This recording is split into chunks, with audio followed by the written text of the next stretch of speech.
He just entered the top hunter academy, but landed straight in the absolute worst class with zero talent. First day in, bullies drag him straight into a storage room to mess with him. Suddenly, everyone comes running out screaming like they just saw a demon. But surprise, no demon. It was just Junwoo dropping a terrifying aura nobody had ever felt before.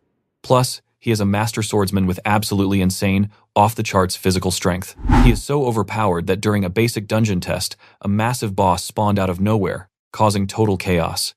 Our guy? Totally chill. He just casually walked up and one-punched the giant boss. Everyone lost their minds.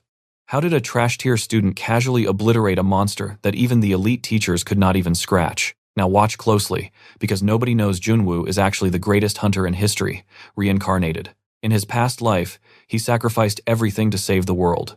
42 years later, he woke up in a hospital, completely confused in this teenager's body. He looked in the mirror, only to see a totally different face staring back. The last time he saw this city, it was absolute ruins, with bodies scattered across broken streets. Now, looking out the window, massive skyscrapers, clear skies, and totally healthy people just walking around normally. He actually teared up. His sacrifice was worth it. But the joy ended fast.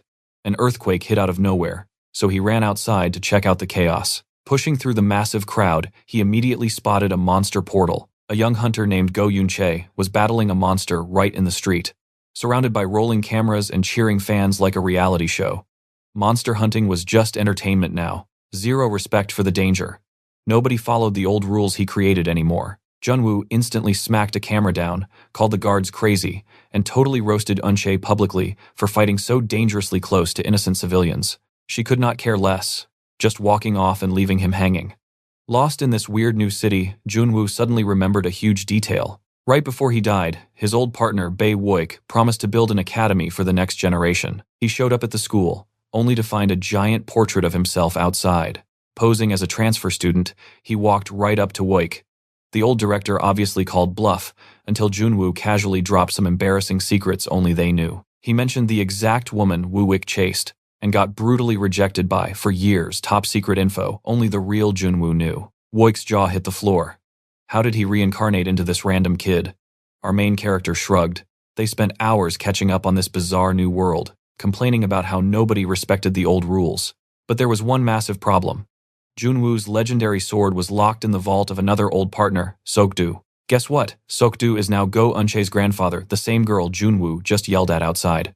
You and I know the drill. Enroll, get close to Eunchae, and steal that sword back. Wooik sighed and handed over the enrollment papers. The director begged him not to bully the kids. Our main character laughed, saying he would join Class E just to fly totally under the radar. Next morning, our protagonist wandered around hunting for his classroom. Honestly, going back to school actually had this legendary veteran sweating a little. Keep a low profile. Find Eunchae. Then a girl asked why he was blocking the classroom doorway. She bluntly told him to move out of the way if he was not going inside. He quickly apologized, stepping inside. But weirdly, she leaned right into his face, leaving our legendary hero feeling incredibly awkward. She asked if he was the dog from yesterday. He was completely clueless. Walking past him, she mumbled about not expecting the new transfer to be him, before brushing it off entirely. He asked why she kept calling him a dog, but she ignored him, leaving our guy completely dumbfounded in the hallway. Kids these days are too weird. Stepping inside, he immediately felt the entire room staring. Every single head turned. Boys whispered, asking each other if he was that crazy dog from yesterday. The girls were gossiping too. What was happening? First day, and he was already famous. Whatever. He ignored the whispers, reminding himself to just focus on getting his legendary weapon back. Finding an empty seat, something completely threw him off. A huge congratulatory bouquet from Wooik sat on his desk. Staring at it, he wondered if every transfer student got this kind of ridiculous treatment. He muttered about the wasted money. Suddenly, loud shouting erupted as someone stormed inside, loudly complaining about some teacher. And that is where we leave it. Just some boy grumbling about being forced into class today. Let's jump right into this. As soon as he walked in, the room went completely tense. He thought these kids really had not changed one bit. Then that annoying boy noticed him. He looked completely shocked before a nasty grin spread across his face, like finding a shiny new toy. He strolled right over, laughing that he could not believe the main character was in his class. The underdog from yesterday was right here. He said he never saw this coming, especially after our guy messed with Go Eun and totally trash-talked all the hunters. Our boy just stared, asking how he even knew all that. The kid smirked, saying his video was literally everywhere, leaving him completely lost and confused. Then the boy actually smacked him. He laughed, saying it was absolutely crazy that a loudmouth still got accepted into this academy. He kept mocking him for being a pathetic rank F and annoying Go Eun. Yeah, our hero's patience was dropping fast. Suddenly, the boy shoved his hand out, saying it was so nice to meet him. He introduced himself as Juok, acting like his name was absolute royalty or something. His face completely tightened. He remembered Wooshik warning him to just swallow his pride here. So, forcing it down, he shook hands and gave his name. That just made Juok burst out laughing. He called his parents total idiots for naming him after some legendary famous hunter. Now watch closely. He forced a smile, begging himself not to punch this kid.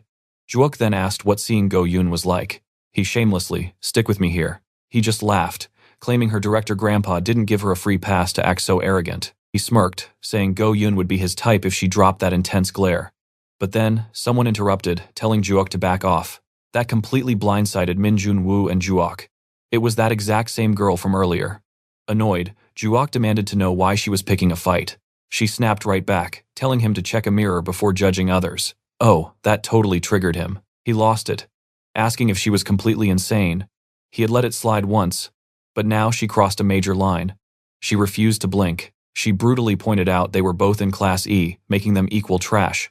Juok fired back that he used to be Class B, but she dropped a truth bomb. Who cares if he cannot even use his own powers? She straight up told him his daddy's money was the only reason he wasn't expelled yet. Now watch this next part closely. Absolutely furious, Juok violently lunged forward, raising his hand to slap her. Terrified, she squeezed her eyes shut. But 1 second later, Juok looked completely dumbfounded. Boom, flat on the floor. The whole class froze in pure shock that Min Jun Woo actually stepped in. Glaring up from the dirt, Juok screamed, asking if Min Jun Woo had a death wish. Our guy just stared blankly. Disbelieving, Juok asked if he seriously just attacked him. Min Jun Woo casually offered to knock him down again if he wanted. Juok scrambled up, yelling about starting trouble on his very first day. He threatened to beat him until he learned his pathetic place in the food chain, but Min Jun Woo just chuckled, completely unbothered. Looking genuinely annoyed, he asked Juok if he had ever faced real danger to be talking so big. We all saw this coming, right? Juok charged, but Min Jun Woo dodged effortlessly. That punch was pure garbage. His form was so trash, a literal goblin could wreck him. Suddenly, a teacher walked in and demanded to know what her students were doing. Juok clicked his tongue, super annoyed that she ruined his big tough guy moment. Storming out, he promised he would hunt Min Jun Woo down later. He told him to show up behind the school for a real beatdown. Hours later, Wooshik looked super stressed. He asked how Min Jun Woo already caused drama on day 1. Min Jun Woo casually mentioned he was actually holding back big time. Wooshik sighed, saying he handled the mess, but Wook was a total wild card. Min Jun Woo asked what he meant. Wooshik explained that Juok's dad was actually a high-ranking subjugation minister. With daddy's power, he avoided consequences. Min Jun Woo finally understood his trash attitude. Wooshik warned him to be careful. Trust me, you'll want to see what happens next. Let's dive in. If he fights Juok again, Wooshik can't help him. Min Jun Woo just nods. He says he will handle this absolute mess his own way. But the second he steps outside, a massive, exhausted sigh. Suddenly, that same girl walks up, completely catching him off guard. She demands to know why he did it, asking if he realizes who he just messed with. His response? He literally does not care at all. He just hates rude brats. Then he flips the question. Why did she start arguing with Juok when the guy was only trash-talking Go Eun? But right then, Min Jun Woo freezes. He realizes she looks exactly like someone he saw back during the subjugation mission. Watch closely here. He checks her name badge. Go Hyun. He asks if she is Go Eun's little sister. She nods yes, and he realizes this could totally work for his plan. Then she drops a truth bomb. She is not even treated like a real sister, simply because they have different mothers. Her dad's side completely rejected her from the family. Talk about awkward. Trying to fix it, Min Jun Woo asks if she at least talks to her own grandfather. She smiles and says they get along great. Oh wait, he is literally the guy who erased her from the family registry. You and I both feel his pain here. His grand plan? Completely destroyed. She apologizes, explaining that since she is an outcast, he gets absolutely zero reward for helping her. Alright, stick with me. She tells our guy he'd be better off finding backup instead of flying solo. She admits she thought he was different, but says he's just like everyone else, only caring about status. Junwoo shoots back that she's no better since she judged him just for being a special admission student. He calls all this drama over backgrounds totally childish. Go Eunchae yells at him to hold up. She warns he'll soon find out how tough special students have it here. He literally just ignores her and keeps walking. Watching his back, she actually feels pretty awkward about her whole outburst. Meanwhile, Junwoo realizes that getting buddy-buddy with Go Eunchae is a bust, so he needs a brand new plan. Suddenly, someone creeps up right behind him. The guy asks if he's the famous special student from Class E. Junwoo turns around, completely unbothered, and asks what he wants. Some punks nearby start laughing and staring him down. Suddenly, a whole crowd of curious students gathers around. Next thing you know, 5 guys completely box him into the hallway. One punk tells him to follow them quietly, unless he wants a massive public beatdown right here. Knowing exactly where this ridiculous cliché is heading, Junwoo feels a massive headache coming on. He lets the group drag him straight into an abandoned campus warehouse. Now pay attention. The place reeks, and he assumes this dump is actually their secret hideout. Enter Jun Sok. He smirks, promising they'll make some unforgettable memories right after he asks one single question. He demands to know why a lowly special student dared to provoke him. Junwoo just sighs, asking why everyone is so obsessed with his admission status. That completely throws Jun Sok off guard. He furiously snaps that a guy using cheap connections shouldn't talk like he's actually important. Jun Sok claims he would crush him personally if he wasn't already on school probation. So, his goons will do the dirty work. He gives the attack signal, and a guy fiercely rushes in with a high kick. Junwoo casually dodges. He looks genuinely confused as the attacker pathetically face-plants on his own. Xiaoso laughs loudly, mocking his evasion. The others charge in blindly, screaming about teaching him a hard lesson. Junwoo effortlessly sidesteps another clumsy punch without any trouble. Dodging effortlessly, he asks if the academy teachers ever bothered teaching them basic combat skills. The first guy aggressively rushes back, screaming at him to shut up. But this time, Junwoo completely holds his ground. A brutal knee goes straight into his face. He thinks these amateurs are pathetic for ignoring the basics. Blood violently explodes from the bully's nose. The guy drops down like a heavy rock. Everyone else completely freezes, paralyzed by that single, brutally easy counterattack. Junwoo smirks, asking why they stopped attacking. Didn't Jun Sok just promise to make some truly unforgettable memories? That reaction only makes Jun Sok lose his mind entirely, and he loudly curses him out. But Junwoo is just getting fired up, telling them that if they want to fight, they should do it right. Cut to the hallways. Go Eunchae is still furiously complaining about Junwoo's arrogant attitude. She cannot let go of him, calling her ridiculous. Utterly annoyed, she mutters he's just arrogant and totally clueless. I know what you're thinking. She just overheard Jun Sok's gang dragged him away. Kids are gossiping that his school life is already completely ruined, calling him the fastest special student to get abandoned. Someone nervously asks if the teachers have been told yet. Another student scoffs, saying nobody wants that kind of drama. Go Eunchae mutters that the arrogant jerk absolutely deserves his punishment, but his sharp words suddenly echo right back in her head. She completely freezes, and then she sprints straight down the hall. Back in the warehouse, Junwoo calmly stares down the 3 remaining goons who dragged him there. Jun Sok violently snaps at them, screaming and asking why they are shaking and messing around when all they have to do is rush in and hit him. Because Junwoo literally one-shotted their toughest fighter. Junwoo says they are absolutely terrified for nothing since he didn't even use special moves. He calls their fighting skills and mindset straight-up toddler level. That insult totally shatters Jun Sok's massive ego. He immediately orders his entire crew to activate their special abilities. One panics, warning they will face immediate expulsion for using powers on campus. Jun Sok growls that it only matters if they actually get caught. Desperate, the thugs prep for round 2, heavily raising the combat bracelets strapped to their wrists. Junwoo notices they're using the exact same gear as Go Eunchae, probably a handy modern shortcut for summoning heavy weapons. But the lackeys are still shaking way too hard to move. Seeing their pure fear, Jun Sok finally steps up. Calling them useless cowards, he flashes his own bracelet and immediately activates his combat system interface. One panicky friend warns him that he'll face serious consequences if they catch him, but Jun Sok violently tells him to shut up. He completely removes the limiter item, and the system instantly announces a D-rank skill activation, fully unlocking his abilities. Our hero just watches, completely deadpan. A glowing system alert pops up, announcing that the user has successfully summoned a spear. Jun Sok grins like a total maniac, promising to make our hero beg and see how long he survives. The main character laughs, calling him a literal child and asking if he even knows how to use abilities properly. One of the background goons loudly blurts out that he must be completely stupid. So, what do you and I make of this? The main character grabs a dirty broom, completely roasting Jun Sok's summoned weapon. Alright, let's dive back in. He smirks. Glad someone actually gets it. Our guy points his broom straight at Jae-wook. He is furious, demanding to know why this brat used skills outside a dungeon. Meanwhile, at the academy office, a teacher hears her new student is already causing major trouble. He laughs at the kid's nerve for fighting a Class B student. Why put a talentless special admit in Class E? But the woman cuts him off. That is just not true. The guy looks totally confused, and she tells him he has got it all wrong. She explains he is in Class E because he skipped the aptitude test. Now he is even more baffled. Skipping that test usually means combat power way too high to measure. He asks if the kid really bypassed the whole evaluation. Until now, only Go Hyun pulled that off. Are they on the exact same level?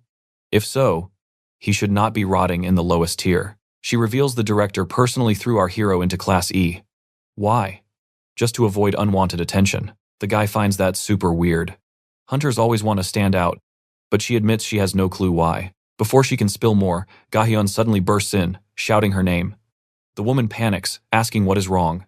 Our heroine drops the bomb. Our guy is in trouble. Back at the fight, his wooden broom violently clashes against Jae-wook's spear. Jae-wook violently channels his aura into the spear. The massive clash echoes everywhere. One of the lackeys is absolutely mind-blown. With a spear like that, Jae-wook should easily crush a Baron tier fighter. But our hero perfectly blocks every single strike, and the broom, still fully intact. Furious, Jae-wook screams, wondering why an E rank will not fall. He wildly swings again. Our guy? Totally chill. Jae-wook launches a relentless barrage of attacks while everyone else just watches in absolute shock. One of the lackeys suddenly snaps, screaming at our hero to shut his mouth. He is just some pathetic special admit, right?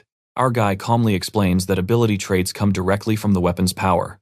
Casually dodging, he asks Jae-wook what kind of core is really in that spear. Jae-wook absolutely loses his mind and tells him to go straight to hell. His dad gifted him that spear's core, and it literally got him into this academy. He was practically guaranteed to become a top hunter after graduation, perform well enough, and he would probably even score a spot on the student council. But right now, he is getting totally bodied by an E-rank special admit. Suddenly, our hero violently smacks Jae-wook's hand with the broom. The system chimes in. User weapon lost. Immediate recovery required.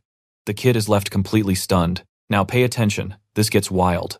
Our hero grabs the spear and tells the frozen kid to watch how a real hunter uses a weapon. Suddenly, the entire building goes pitch black. The bullies completely panic, screaming into the darkness. One yells that it feels like night just randomly dropped on them. As the light creeps back, a lackey shrieks, telling everyone to look down. They turn completely pale. Their shadows are literally peeling away from their bodies. The bully just stands there, absolutely frozen in pure shock, feeling like his soul just got robbed. He frantically looks around as the shadows completely vanish. Pitch black energy explodes around our hero. The terrified extra can barely process what he is seeing. You and I both know he is overpowered, right? The bully wonders if he is using the spear's core, but our guy just laughs as corrupted energy erupts everywhere. The extra tries to back up and sprint away. But nope, he has already wet himself from pure terror. Our hero points the spear right at his throat, and Jae-wook begs for mercy. With dead cold eyes, our guy readies his strike, then fiercely drives it forward. Watching that, the extra completely breaks down sobbing and desperately tries to run. But 1 minute later, the system forces a shutdown. The spear fades into nothing, leaving Jae-wook passed out cold on the floor. Our big guy casually kicks him, telling the crying extra to wake up. The kid slowly opens his eyes, sees our hero, and absolutely screams his lungs out. Our guy sighs. He has not even done anything yet, so get up off the floor. The extra scrambles up, shaking and staring in pure dread. Our hero calls the passed-out Jae-wook a total child, then demands an answer. He reminds them that weapons and skills are strictly for hunting monsters. Using them outside a dungeon? Isn't that a little dangerous? Silence. Our guy steps closer, pressing for an answer, until the extra finally breaks.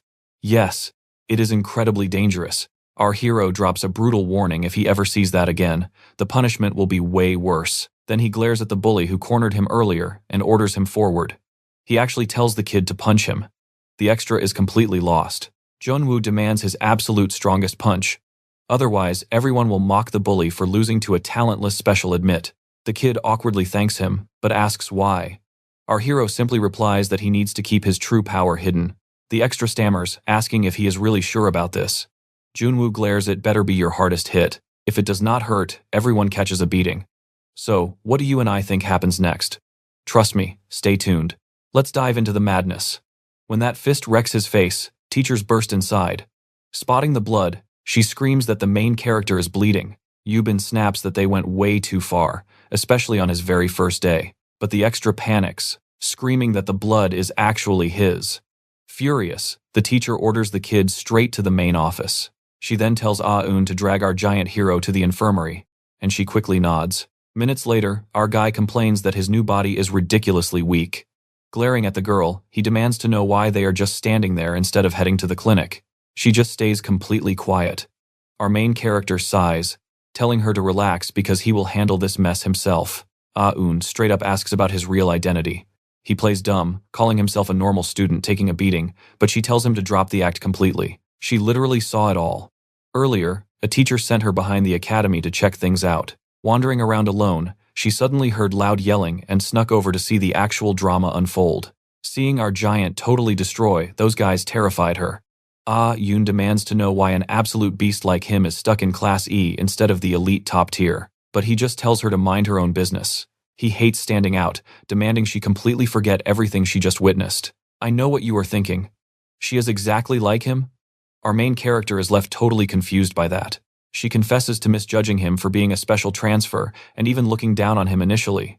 Then, she sincerely apologizes. Our hero waves it off, just desperate to reach the infirmary. But Ah-eun suddenly blocks him, saying she desperately needs a huge favor. She begs for his help to enter the prestigious student council. Completely caught off guard, our guy asks her to repeat that crazy request. Ah-eun explains she desperately needs a strong sponsor. Our main character asks if she just plans to use someone for her own selfish gain. She shamelessly admits it, which is exactly why nobody supports her.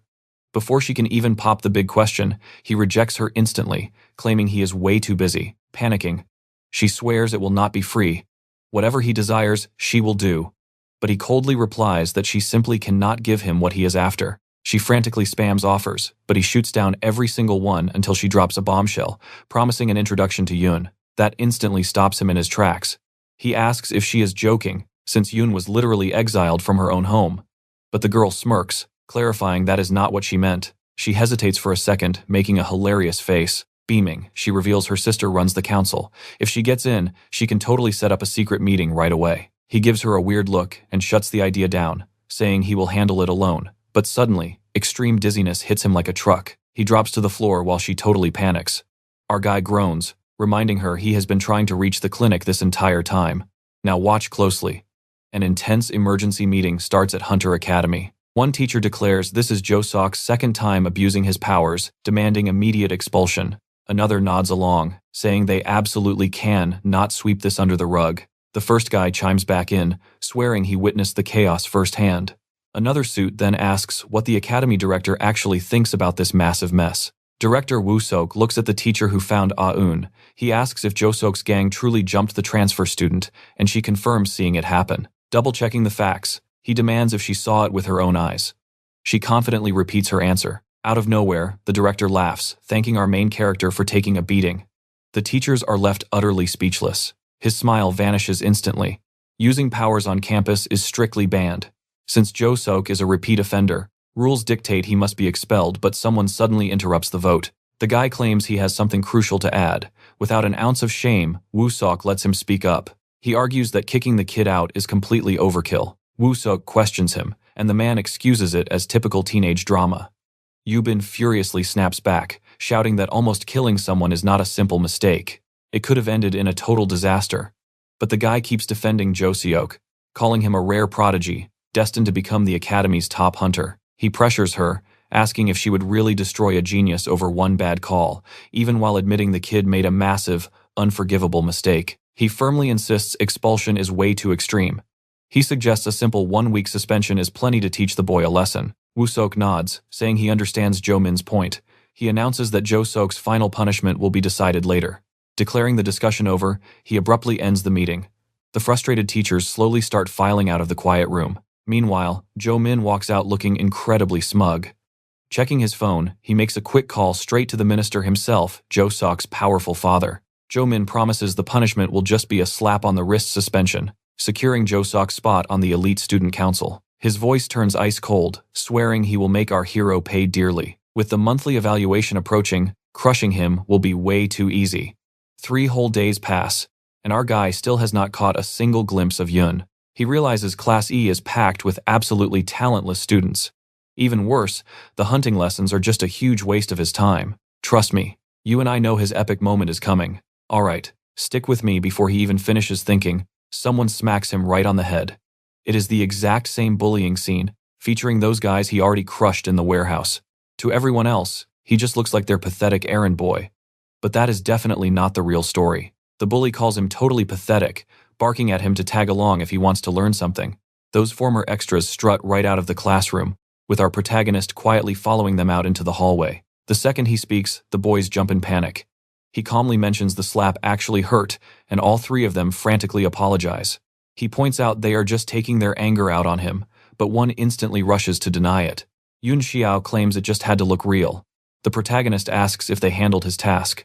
The boy admits getting close to the student council is brutally hard for first years, so he asks if they learned anything at all, and they nervously admit they found a few things. One rumor claims Yoon almost never attends school. The MC bluntly asks if that is all.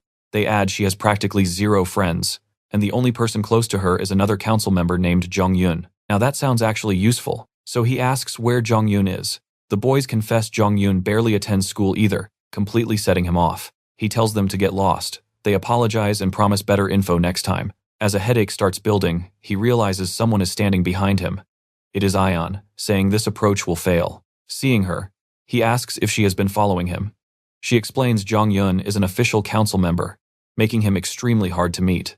The MC asks why they are so untouchable when the student council does not even seem like a big deal. Ion says it matters immensely because only top students get in. He just shrugs it off. To him, they are just kids.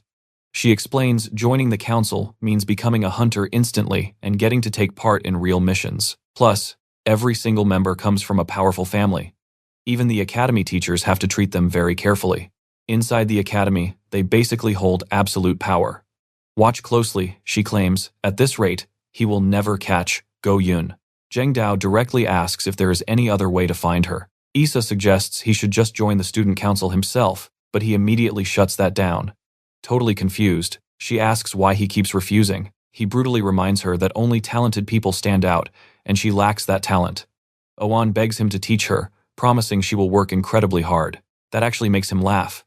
Then he warns her that learning from him will bring absolutely unbearable pain. Silence drops between them.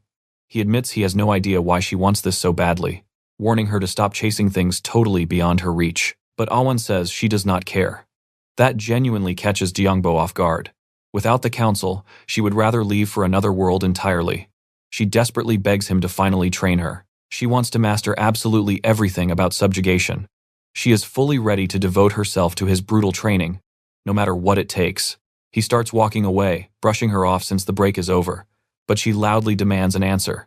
He just smiles to himself, deeply respecting her insane guts. It has been forever since he saw that level of raw resolve, and he figures she might actually be useful later. Meanwhile, a teacher elsewhere is praising her students, asking if they already know about the upcoming monthly evaluation. She warns them to take it seriously since their scores were terrible last month. Just as she is speaking, someone rudely cuts in, apologizing for interrupting. It is that utterly shameless teacher, here to announce a massive change to the next monthly test. He casually reveals the first-year students will take a hands-on exam directly inside a real dungeon. The class is stunned. You and I know this is insane. The heroine and protagonist look seriously upset. The teacher protests this cannot be right, but the man coldly warns her not to raise her voice before the students. Yuban argues a practical dungeon test is way too dangerous. He arrogantly fires back, asking if she thinks Class E just cannot handle it. She is totally speechless.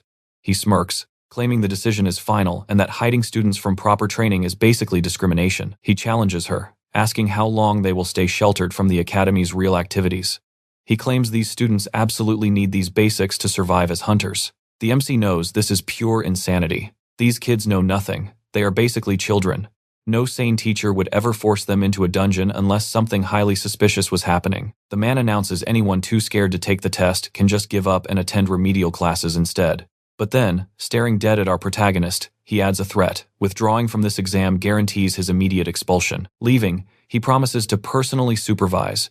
Trust me, we will soon see the protagonist is right. They are hiding something huge. That pathetic teacher could never pull this off alone. Someone incredibly powerful must be backing his play. Later, in the director's office, Woo confirms his guess. The real mastermind pulling strings is Korea's Minister of Civilization. Stick with me, we are diving right into the academy drama. Our MC is blacklisted thanks to Jo-ho, and Woo-shik is desperately apologizing. But Myung-jin has too much history and power here. Woo-shik's hands are totally tied. Our guy just nods. Woo-shik keeps rambling, but the MC shuts him down fast. Zero patience for excuses today. The nervous director asks how he plans to survive this. The answer? Dead simple. He will just take the exam. He hasn't tracked down Jo-ho yet, so getting kicked out is absolutely not happening. Then he shoots Woo-shik a look. He asks if the director has a spare weapon lying around. Woo-shik immediately says no. But the MC calls his bluff. Going into a dungeon empty-handed is suicide. He demands literally anything. Woo-shik stubbornly refuses, claiming items are way too dangerous. That actually surprises our guy. He grabs the director's arm, asking if he seriously grew a spine just to lie. Woo-shik frantically denies it. But then the MC spots a ring on his finger and demands an explanation. Right then, the director realizes he is totally busted. That ring isn't just jewelry, it is one of the rarest items in existence. The Ring of Patelis. They lock eyes over it. The MC smirks, asking if Woo-shik seriously held onto this thing for 50 long years. Woo-shik admits he only wore it after his original leader fell in battle. Talk about a heavy blast from the past. Back when our overpowered protagonist saved this absolute nobody and gave him a squad, the MC snaps him to reality, asking what his game is. Now watch closely. The MC snatches the legendary ring right off his hand. He smiles, holding the exact weapon he used before his past defeat. Woo-shik panics, asking if using an overpowered item is actually okay for an unranked student. The MC totally brushes it off. Come on, this dungeon is basically child's play. It won't make a single difference. Just as he turns to leave, the director calls out with one last piece of information. Our hero pauses, waiting for the drop. Woo-shik opens his mouth, but boom, the MC slams the door and bails. Left standing there, the poor guy seriously considers resigning as academy president. Meanwhile, out in the hallway, that perfectly shameless teacher is scheming. A second later, he knocks right on the Hunter Academy special class door. The door swings open, and he completely freezes. Go Eunchae is actually sitting right there inside. Shocked, he asks why she finally bothered showing up to school. She snaps right back, demanding to know why he is invading her personal space. Annoyed, he claims teachers have absolute free roam here. He tells her to drop the arrogant student council attitude immediately. She just stares at him. Dead silence. He starts sweating, awkwardly trying to maintain his tough teacher persona. Clearing his throat, he announces the upcoming first-year evaluation. The academy desperately needs a student council member to supervise the whole thing. He adds that it is a full practical test. The girl raises an eyebrow. Is he seriously throwing fresh rookies into live combat? He agrees, asking if she wants the job. You and I both know she won't fall for that. She refuses, leaving him begging for a replacement. She coldly replies, the others are busy too. The shameless teacher starts sweating. Does this mean the entire practical exam gets pushed back? Exactly.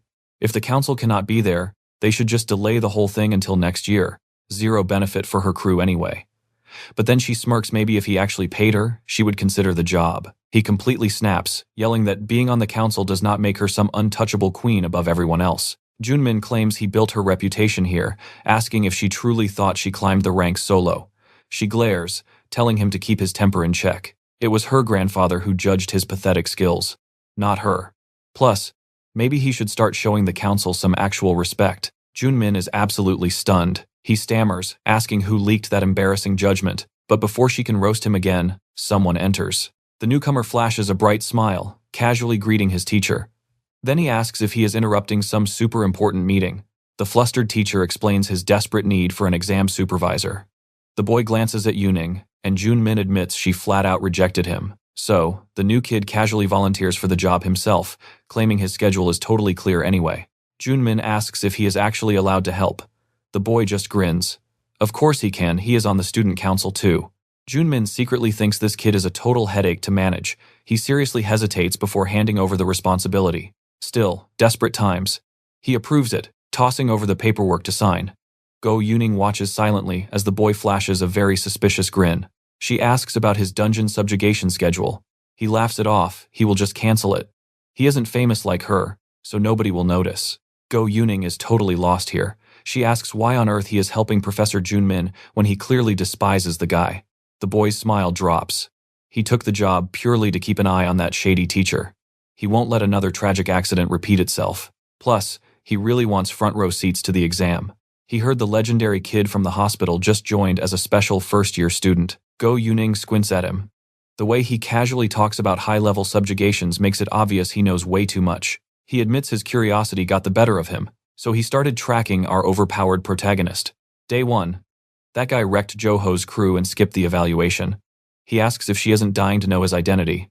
Trust me, you and I definitely want to see this. Stick with me here, because back at the academy training grounds, our hero noticed Class C and D students were completely missing. The Rank B guys crashed the party, looking absolutely desperate to show off and impress all the girls. Meanwhile, in our main character's class, only he and one other student actually showed up. Someone even asked if it was just them entering the dungeon. It was Hyun. Gearing up, she confidently claimed this was actually way better, since they would not have to wait in line to fight. Our hero asked what she was doing here. Her reply? The answer was super obvious. She was taking the exam. Hyun promised she would not drag him down, but Junwoo bluntly reminded her that even a low-level dungeon was no joke. He warned her to walk away while he was playing nice, pointing out this whole test was basically rigged to force Class E to quit. Hyun completely brushed him off. She would do absolutely anything to join the student council. Failing this exam was not an option for council hopefuls. He tried to reply, but someone suddenly interrupted, yelling at everyone to listen up. It was that completely shameless teacher. He claimed the test was totally safe, but warned them not to slack off during a real exam. He then explained the rules. They were hitting a low-grade dungeon, and teams could max out at exactly 8 members each. Once everyone grouped up, the elite Class A would head in first while everyone else waited. A new guy stepped forward, and the teacher announced that everyone probably recognized this famous student council member. Now pay close attention here. The boy introduced himself as Kim Jong-un, and hearing that name made our hero completely freeze. The name clicked. He had definitely seen this guy before. Then, the shameless teacher locked eyes with our protagonist. Since Class E was just Junwoo and Hyun, they were tossed right into Group 5. The council boy casually greeted our main character. The same guys Junwoo had wrecked earlier looked totally panicked. They tried playing it cool, but Hyun immediately roasted them for doing a terrible job hiding their fear. They were shaking in their boots. Meanwhile, the other students whined about their terrible luck getting stuck with a special admission kid. One annoying guy complained about teaming up with someone like him. A girl dramatically whined that playing this mission felt like fighting with 2 players missing. Suddenly, one of the guys Junwoo previously beat to a pulp started apologizing, but before he could ramble on, the protagonist just cut him off, saying whatever. Junwoo demanded info on the dungeon, and they actually had some.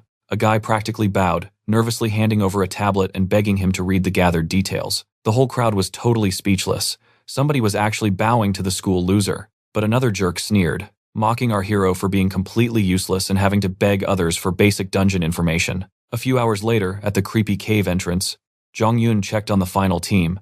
He casually mentioned the freshmen should be smart enough to map out routes and clear the mission themselves. The smug teacher finally confirmed the exam officially ends once they smash the dungeon boss. You and I both know that creepy smile means trouble. He asked for questions, but our protagonist just stayed dead silent, watching him closely. Right after that, Jong-eun gave the green light, and our main character's group marched straight into the dungeon. Moving deeper, Junwoo figured the place felt pretty standard. Just your everyday, boring dungeon completely packed with basic cave monsters. Suddenly, a massive noise bounced through the cavern, making our guy stop dead in his tracks. An insane tsunami of giant rat monsters came flooding toward them. The students completely lost their minds, screaming about the numbers while desperately readying their weapons. Right on cue, the system announced they were officially cleared to use their abilities. Junwoo smirked, muttering that he finally wanted to see these kids in action. Instantly, one guy launched a massive blast of wind at the swarm. Another kid fired off a sniper-style combat skill, while the last guy went totally berserk. Working together, they barely held the disgusting rat tide back. One student desperately spammed air bullets at the creatures, which was just barely enough to stop the monsters from completely tearing them apart. Our hero sighed. This was exactly what he expected. These kids could barely control their own powers and had zero real combat understanding. The rest were just wildly swinging swords without a single thought. Honestly, only one person in the group was actually standing out. It was Hyun unleashing a fire skill. Blistering flames washed over the monster horde, making them shriek as they burned to absolute crisp. Junwoo realized she actually knew what she was doing. Even stuck in Class E without real lessons, she had somehow managed to train her abilities perfectly. He mentally gave her props for fighting well, but she was definitely still just a beginner. The other students were already gasping for air, panicking and questioning if this was actually a low-level dungeon, because the monsters just kept coming. Suddenly, a rat lunged right at a student. Instantly, Junwoo activated his patelis ring, and the system flashed, announcing a new skill was in play. Our hero casually lined up a small stone. Boom. In a split second, that monster rat was completely blown apart by his ridiculous attack. The rat slammed hard against the cave wall, while the saved boy stood there absolutely clueless. Junwoo just casually told him to stop making such stupid, reckless attacks. You and I both saw that. Instead of thanks, the jerk told Junwoo to shut up, whining about him stealing points. Alright. You and I are about to watch our guy lose his mind over these totally clueless rookies. One guy actually asked if Junwoo did all that. While the redhead admitted this dungeon was way too hard, Junwoo just sighed. These kids were pathetically weak and didn't even realize they almost died right there. Pushing forward? No chance. They were completely drained, and it had not even been 5 minutes since they walked in. Honestly, Goen was the only one who could maybe help, but Junwoo knew he could not rely on her. He really wanted to ditch them. But people were watching, and this whole dungeon gave him a bad feeling. So, he looked straight at the arrogant supervisor and asked if this place felt completely off. There were way too many monsters hanging around right near the entrance. Something was definitely wrong. They needed to pause the hunt and figure out what was happening. But Juman just sneered. He asked if Junwoo was actually useful, then told him to shut up. Walking away, he called our MC arrogant and warned him not to cross the line. The supervisor makes the rules here. Junwoo yelled back that someone would get killed at this pace. He tried to argue, but the jerk cut him off, shouting at the students. If anyone was too exhausted, they could quit the exam right now. Absolute silence. The kids just stood there, painfully awkward. The other shameless adults kept their mouths shut. Juman snapped that if Junwoo was so terrified, he should just quit instead of dragging the whole team down. He even threatened to kick Junwoo out instantly if he caused one more problem. Then, a hand grabbed our guy's shoulder, telling him to relax. It was Jung Yoon. He promised that if things got genuinely dangerous, he would step in. Walking past, he flexed that he was actually on the student council, so Junwoo could sit back and stop worrying so much. Junwoo watched him go, completely baffled by the ego. A few minutes later, the extras started cheering. They bragged about finally finding the boss room. But yeah, that hype died real fast. Dead silence hit the group. Junwoo sighed again. Already terrified before the boss even spawned. He walked up and offered to open the door himself. But Abin stepped up, insisting they do it together. He tried to say he had it covered, but she totally ignored him and stayed close. She bet he was laughing at the cowards, but she was not scared. Junwoo quickly looked away, trying to hide his reaction. Watch closely, because here is where everything changes. They opened the door, and Junwoo froze. A massive monster lay dead, red liquid leaking from its head. The boss was already wiped out. The entire floor was painted red. One guy asked if that was really the boss. Everyone else just stared, completely stunned that it was dead. Junwoo was totally lost. This place was supposed to be an unexplored dungeon. Our heroine turned to him, asking if he knew what was going on. Dungeon interference. He realized it instantly and screamed at the top of his lungs to fall back. The rookies jumped, panicking and asking why they had to run. Junwoo roared at them to move. Dungeon interference. Then, a massive shadow swallowed Junwoo and our heroine. For the very first time, our MC felt genuine terror. The monster was absolutely gigantic. The students took one look at that size and instantly bolted. Dungeon interference means a stronger monster broke in and completely wrecked the original boss first. I know what you are thinking. A low-rank dungeon? Easy. But this? Our heroes were absolutely terrified. The system window popped up a three-tailed tiger. Junwoo knew this was a total nightmare. A green-rank boss crashing a purple-rank dungeon. The kids screamed, running for their lives toward the exit. But the beast completely ignored Junwoo, launching itself at the extras and smashing everything. The teacher was frozen in fear, while Huan yelled to get behind him. The system chimed authorization granted. Rank 6 skills unlocked. He could finally unleash his power. A bright glow erupted from his arm. Hwan fired off his porcupine wrath skill. He shouted at Junwoo that he could not solo a green rank and desperately needed backup. That completely threw Junwoo off. Why was this kid asking him for help right now? Hwan apologized, admitting he already knew Junwoo was hiding powers since he skipped the entrance exam entirely. The whole squad gasped. Someone asked if he was like Cha. Junwoo froze. Flashback to a few days ago, the system literally called his power unmeasurable. Wooik saw that coming and said Junwoo technically still cleared it. Junwoo wanted zero attention. But you and I both know the truth, being overpowered is the one thing he basically cannot hide. But if he wanted to stay completely hidden, the teachers would just pretend they saw nothing. He added that when he said he could handle it, he meant literally almost nobody would care to check. Junwoo just muttered that he totally screwed up. Alright, let's jump back into the dungeon together. He rushed forward offering backup, but Hyun just smiled and told him not to sweat it. Instantly, the giant tiger leaped to attack. But for some reason, Hyun just looked totally confused.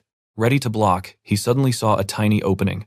He blasted several mana spikes straight at the beast. The tiger tried to defend against Hyun, but he gave it zero breathing room and struck again instantly.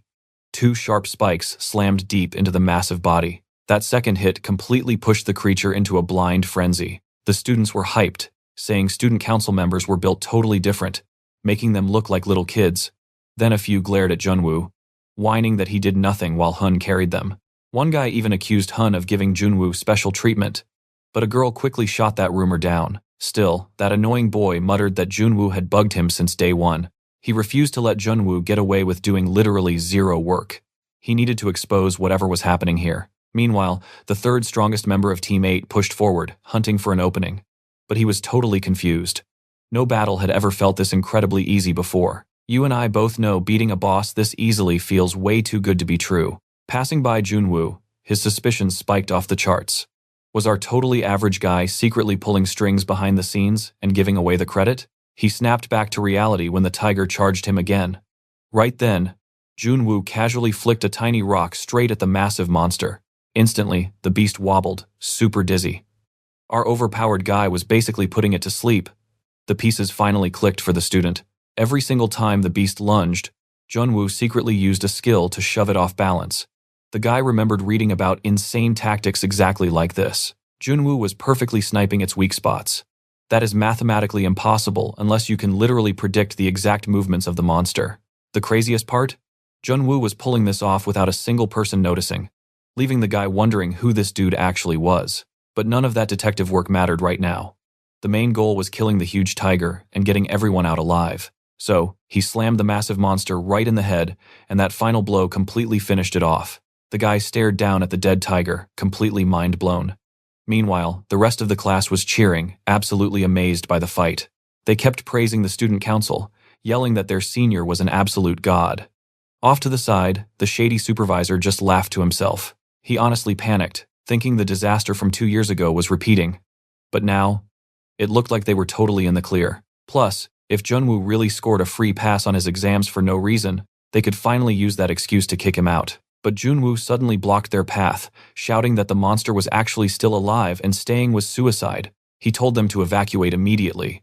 But out of nowhere, someone screamed at him to back off. It was the loudmouth extra, accusing Junwoo of lying just to steal their battle points.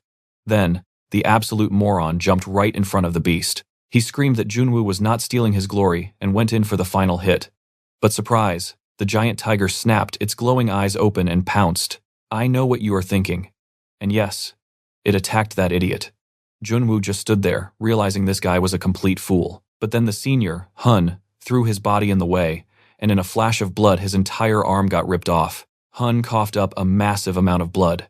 The stupid kid who caused it just froze in pure shock, while everyone else watched in absolute horror. As their hero hit the floor, the whole class screamed, terrified he was dead.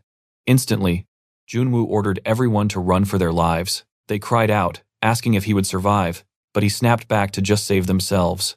Meanwhile, our poor female lead was totally paralyzed. A top-tier student council member got one shot, and she was completely clueless on how to fix this absolute nightmare. Before she could even blink, the massive boss was looming right over her.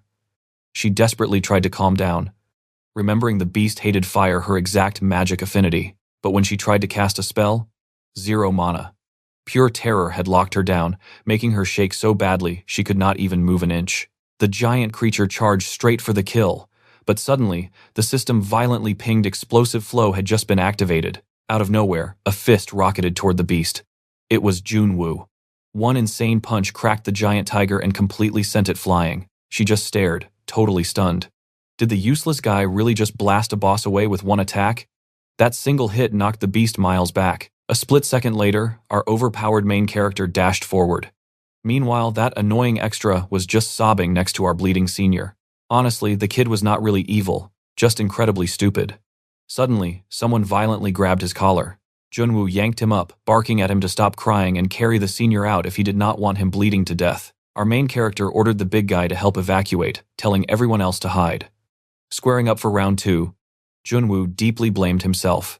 If he had just stopped hiding his true power, this nightmare would be over. Now, the bloody creature was roaring directly in his face. It swings, but he dodges with ease. Now the beast is pulling weapons from its own body, and trust me, you need to see what happens next. Let's dive right into this mess. The beast charges with a spear, but our guy dodges, and the system activates weapon capacity. With flow active, the main character lands another brutal punch. At this point, that giant tiger really should be dead. But nope, another skill triggers. Same technique, but now he drops a massive combo. The crowd is absolutely speechless seeing him completely overpower this monster. Even the best girl is completely mesmerized by her future husband. Meanwhile, that shameless jerk is just standing there confused. Watching the tiger get wrecked literally breaks his brain. Junwoo looked totally useless before, but now he is an absolute beast. This makes the hater furious, wondering if he really cheated the test. Judging by his combat skills, he fights way better than seasoned veterans, even wielding an ancient weapon. Then somebody yells out that using an ancient supernatural weapon is basically suicide. But our hero completely ignores him. He already knows the massive risk the professor is yelling about. Every single ancient weapon has a deadly penalty. Some of these things literally execute the user. Yet he still wields them because the power is absolutely insane. Normal bracelets are safe and strong, but they only copy the core monster abilities. A true supernatural weapon is on a completely different level entirely. It amplifies the beastly power and actually transforms it so the hunter can weaponize it. Our guy thinks modern hunters are getting way too soft. The monsters are only going to keep getting stronger. Now watch closely, because here is where it gets totally wild. The tiger charges again, but the absolute goat effortlessly dodges it. The system announces a flow attack, and the massive beast actually panics. Spinning through the air, our boy delivers another devastating blow. The impact is so intense the monster squeezes one eye shut. The explosive shockwave blows back the crowd. Through the thick smoke, our guy suddenly remembers the ring penalty. It actively feeds on pure fear. Even after getting crushed, the bastard tiger opens its eye. The system officially announces that the deadly penalty is starting. This ring comes from a green-class monster he hunted before. Show it any fear, and it becomes invincible. Because the ring holds that exact core, the rule is simple. Whoever gets scared first, loses. Basically, the first one to blink gets blasted away. He runs back and asks if Hopon is breathing. The massive guy replies that he at least stopped the bleeding. Their teammate is alive but losing blood way too fast. Our guy demands the radio, knowing there is a control center. They desperately need to call the higher-ups. The professor pulls it out, and he snatches it. He immediately reports the dungeon is clear, but they have some really bad civilian casualties. He explains that sudden interference shifted the dungeon color to green, leaving one person in critical condition. You and I know this is super suspicious. Suddenly, our hero rattles off a professional rescue code. While giving medical details, the professor wonders how an E-rank nobody knows official emergency reporting protocols. If Junwoo is supposed to be a total rookie, who is he? The silence makes the guy furious. He starts screaming at him, only to get a massive punch right to the mouth. While the pathetic guy cries, our boy says a real supervisor should read the room. Still, he keeps arguing. That is exactly when the big boss steps in, threatening to instantly fire the useless extra. That finally shuts the professor up. Minutes later, the battered students emerge from the dark dungeon. Our main character looks incredibly serious, checking on his friend. Woo asks if he is okay. He admits his friend fought like an absolute maniac. But the hero says that kept everyone alive. The second greatest goat warns that rumors will spread fast, and Saiku will hear about it. That is enough. He points out that a teacher intentionally tried to murder him, and a 19-year-old kid actually lost an arm today. Then he asks Woo-suk if any of this insanity makes sense. Woo-suk starts literally shaking. Our guy warns him that if this ever happens again, everybody dies. Walking away, he adds. His friend would hate seeing his old self. Just a few hours later, that completely shameless teacher is in the office. He complains about test problems and actually blames Siku for pushing the dangerous practical exam in the first place. He swears the test was just meant to challenge Class E. So what do you and I make of this absolute mess? Let's jump right in. The director called Jungmin out for making pathetic excuses. He totally snapped. Did Jungmin seriously think the boss didn't know this test was rigged to expel our guy? That shameless teacher visibly panicked. He never expected Wooik to figure it out so fast. Was someone stronger than Minister Moonjin pulling the strings? He quickly shoved the thought away, scrambling to save face. He desperately insisted the exam was completely fair and nobody got forced into the dungeon raid. But before he could spit more lies, the absolute boss cut him off. The real problem was swapping to a practical test out of nowhere. Passing required 60 stars, and Jungmin knew the special students couldn't win. It was a total setup.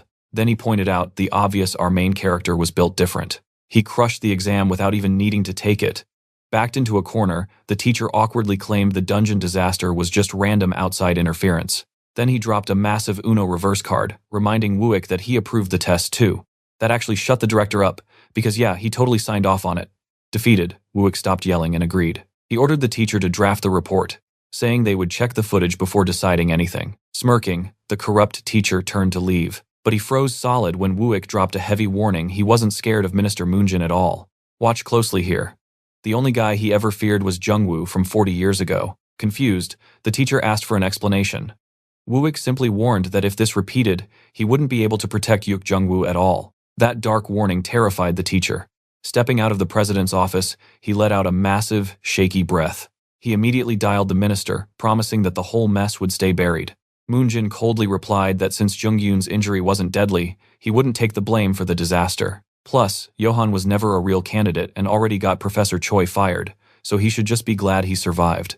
Sweating, the teacher apologized, admitting he never expected our hero to be such an absolute monster. The minister questioned if the protagonist's raw power actually justified his spot at the academy.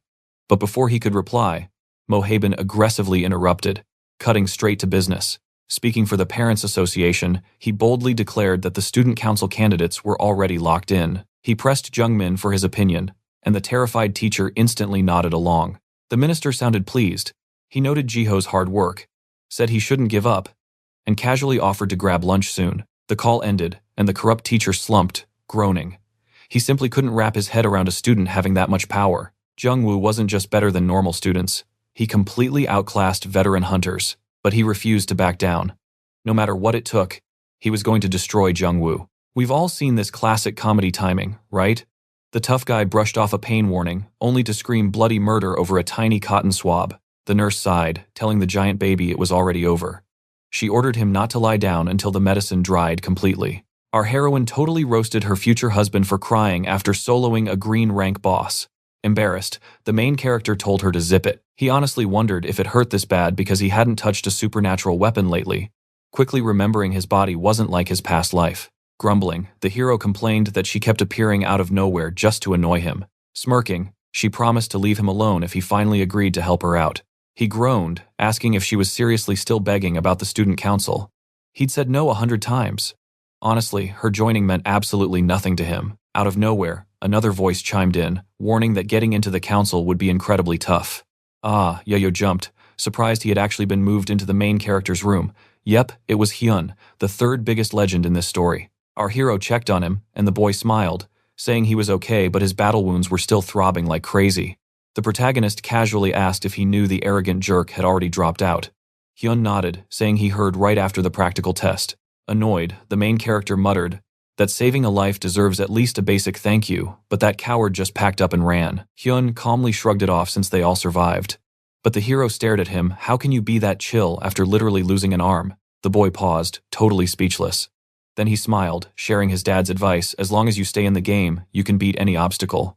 And hey, since he wasn't exiled to Brazil, he figured everything would somehow work out fine. Our guy realized something. Sure, the kid seemed sketchy at first, but he sacrificed his own arm to save a totally reckless idiot. Even 40 years ago, real ones like that were insanely rare. Plus, it had been a long time since he'd heard that old saying. Ruining the emotional moment, our heroine asked why joining the council was so difficult. The boy warned Yeyu that her dream wouldn't be a walk in the park. Was it her low-class rank? He laughed and said, "Nope. Trust me, you're going to want to see why next. Let's dive right into this wild mess." He asked if they knew the Parents Association, catching them completely off guard. The girl mentioned Hyun made them sound super dangerous, and honestly, he told her she was absolutely right. 5 first-year members ran the Parents Association, with exactly 5 kids between them.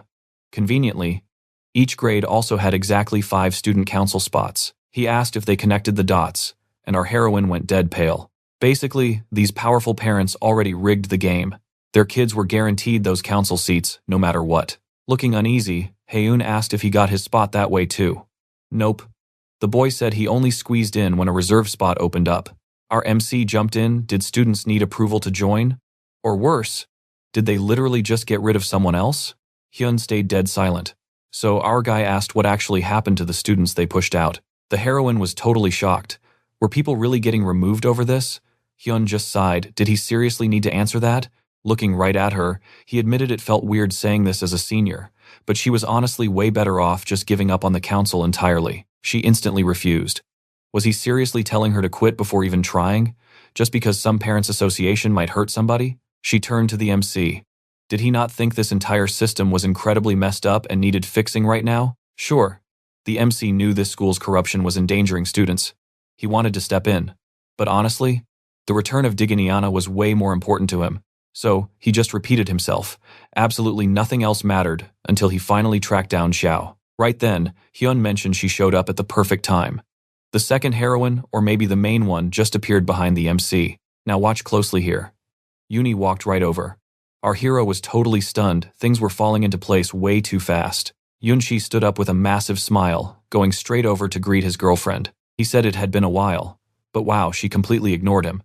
Walked right past the guy, heading straight toward our heroine instead. Hyun snapped that her sister had already tried making her leave the academy multiple times. She asked what Uni planned to do now that she was officially enrolled. Uni stayed dead silent, just staring her sister down. And boom, a full waifu war instantly started, while our 2 guys just stood there watching in pure awkward silence. The MC had zero clue what their history was, but one look? Yeah, it was incredibly serious. He wondered if Hyun only wanted that council seat just to beat Eunchae.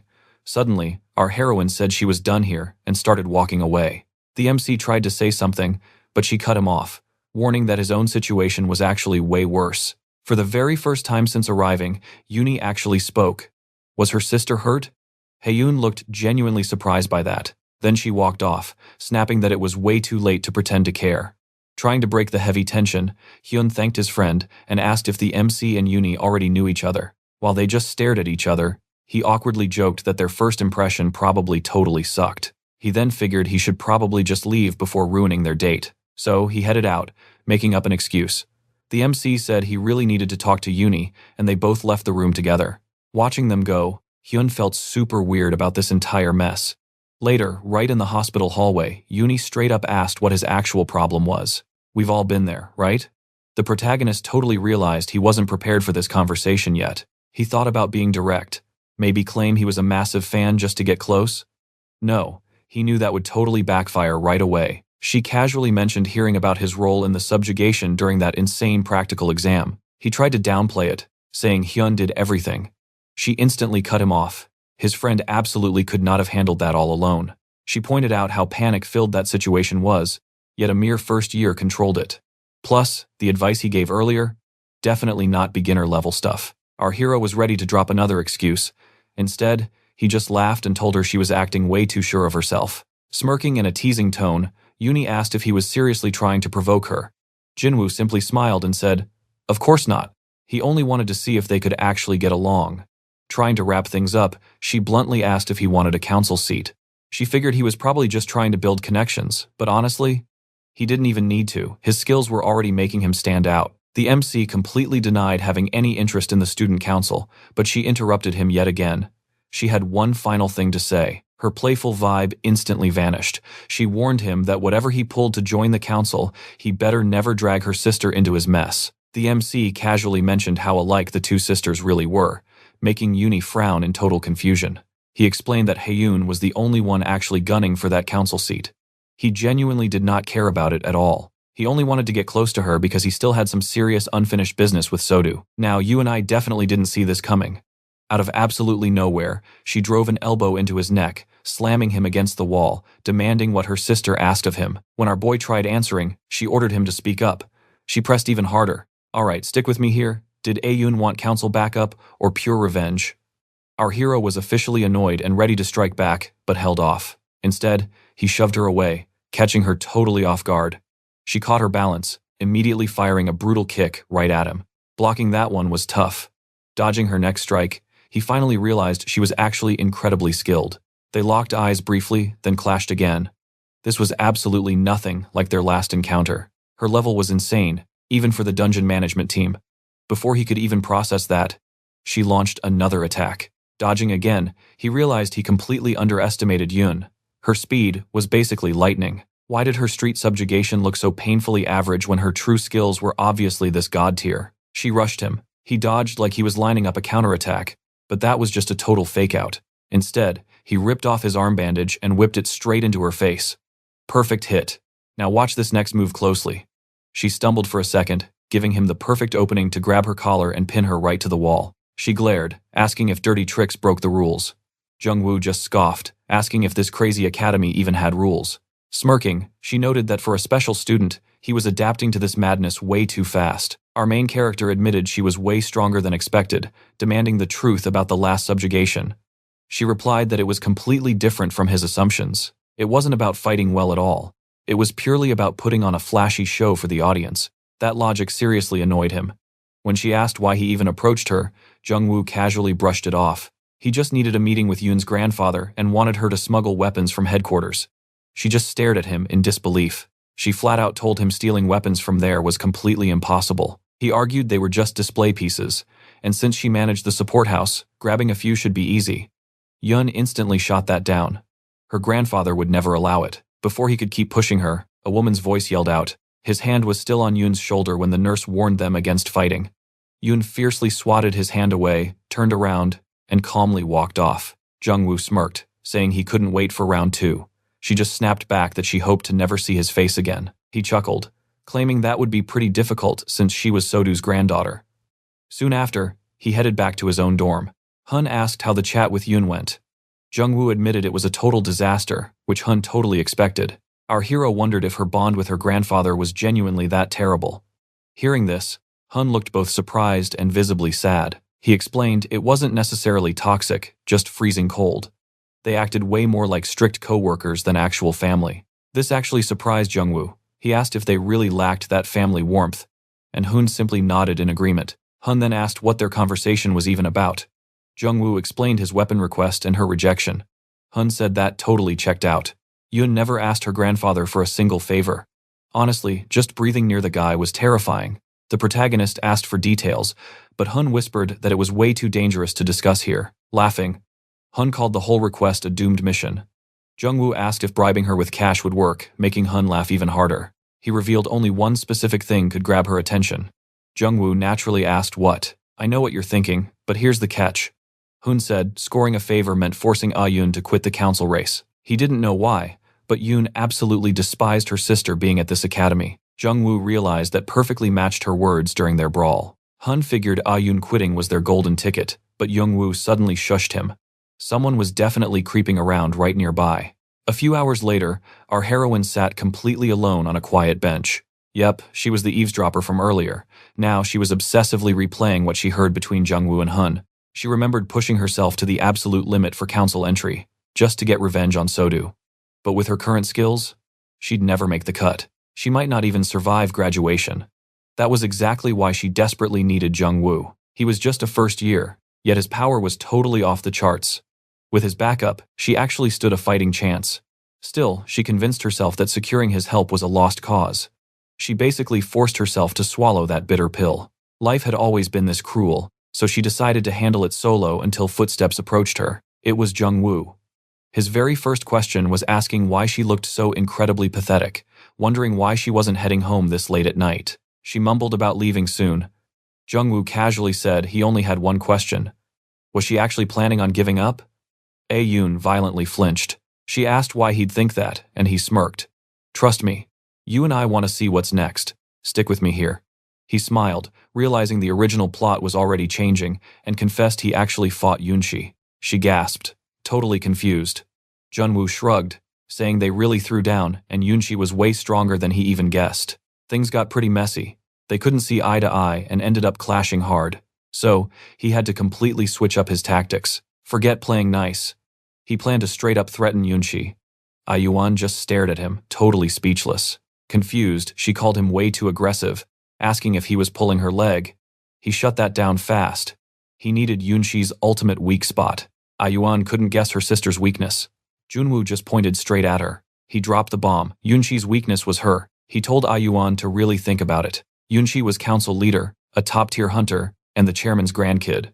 Why would someone that overpowered care so much about Hyun? No matter how hard Hyun trained, reaching her sister's god-tier level seemed completely impossible. So why was she kept out of the Hunter Academy? Maybe having Hyun around was an actual threat to Eunchae's future. Or maybe Eunchae feared her sister stealing her spotlight. Hyun literally spit out her drink. That sounded insane. She knew perfectly well how weak she was. Junwoo smirked. It didn't have to be true. It just had to look real. Hyun was just getting more confused. Then he made an offer. He would help her get strong enough to face Eunchae and expose her absolute biggest weakness. Now watch closely. Junwoo asked if she lacked the guts. She steadied herself, deep in thought about something totally hidden. Suddenly, she yelled out that she would absolutely crush her sister. Our main character grinned. This was the plot he originally wanted. He stood up. That was more than enough plotting for one day. Time was ticking. Tomorrow, the brutal training starts, so she can grab a council seat right before the second semester hits. Just as she opened her mouth to ask a question, he cut her off. Yes, exactly. The corrupt Parents Association and all their cronies had to be destroyed. Walking away, he asked if she got the plan. But before he vanished, she called out. With absolute tears in her eyes, she thanked him. She promised never to forget this huge favor. Meanwhile, over at a fancy sushi spot, a guy asked if their third man was surviving. Another mentioned they were stressed since the kid got super cocky after hitting Class A.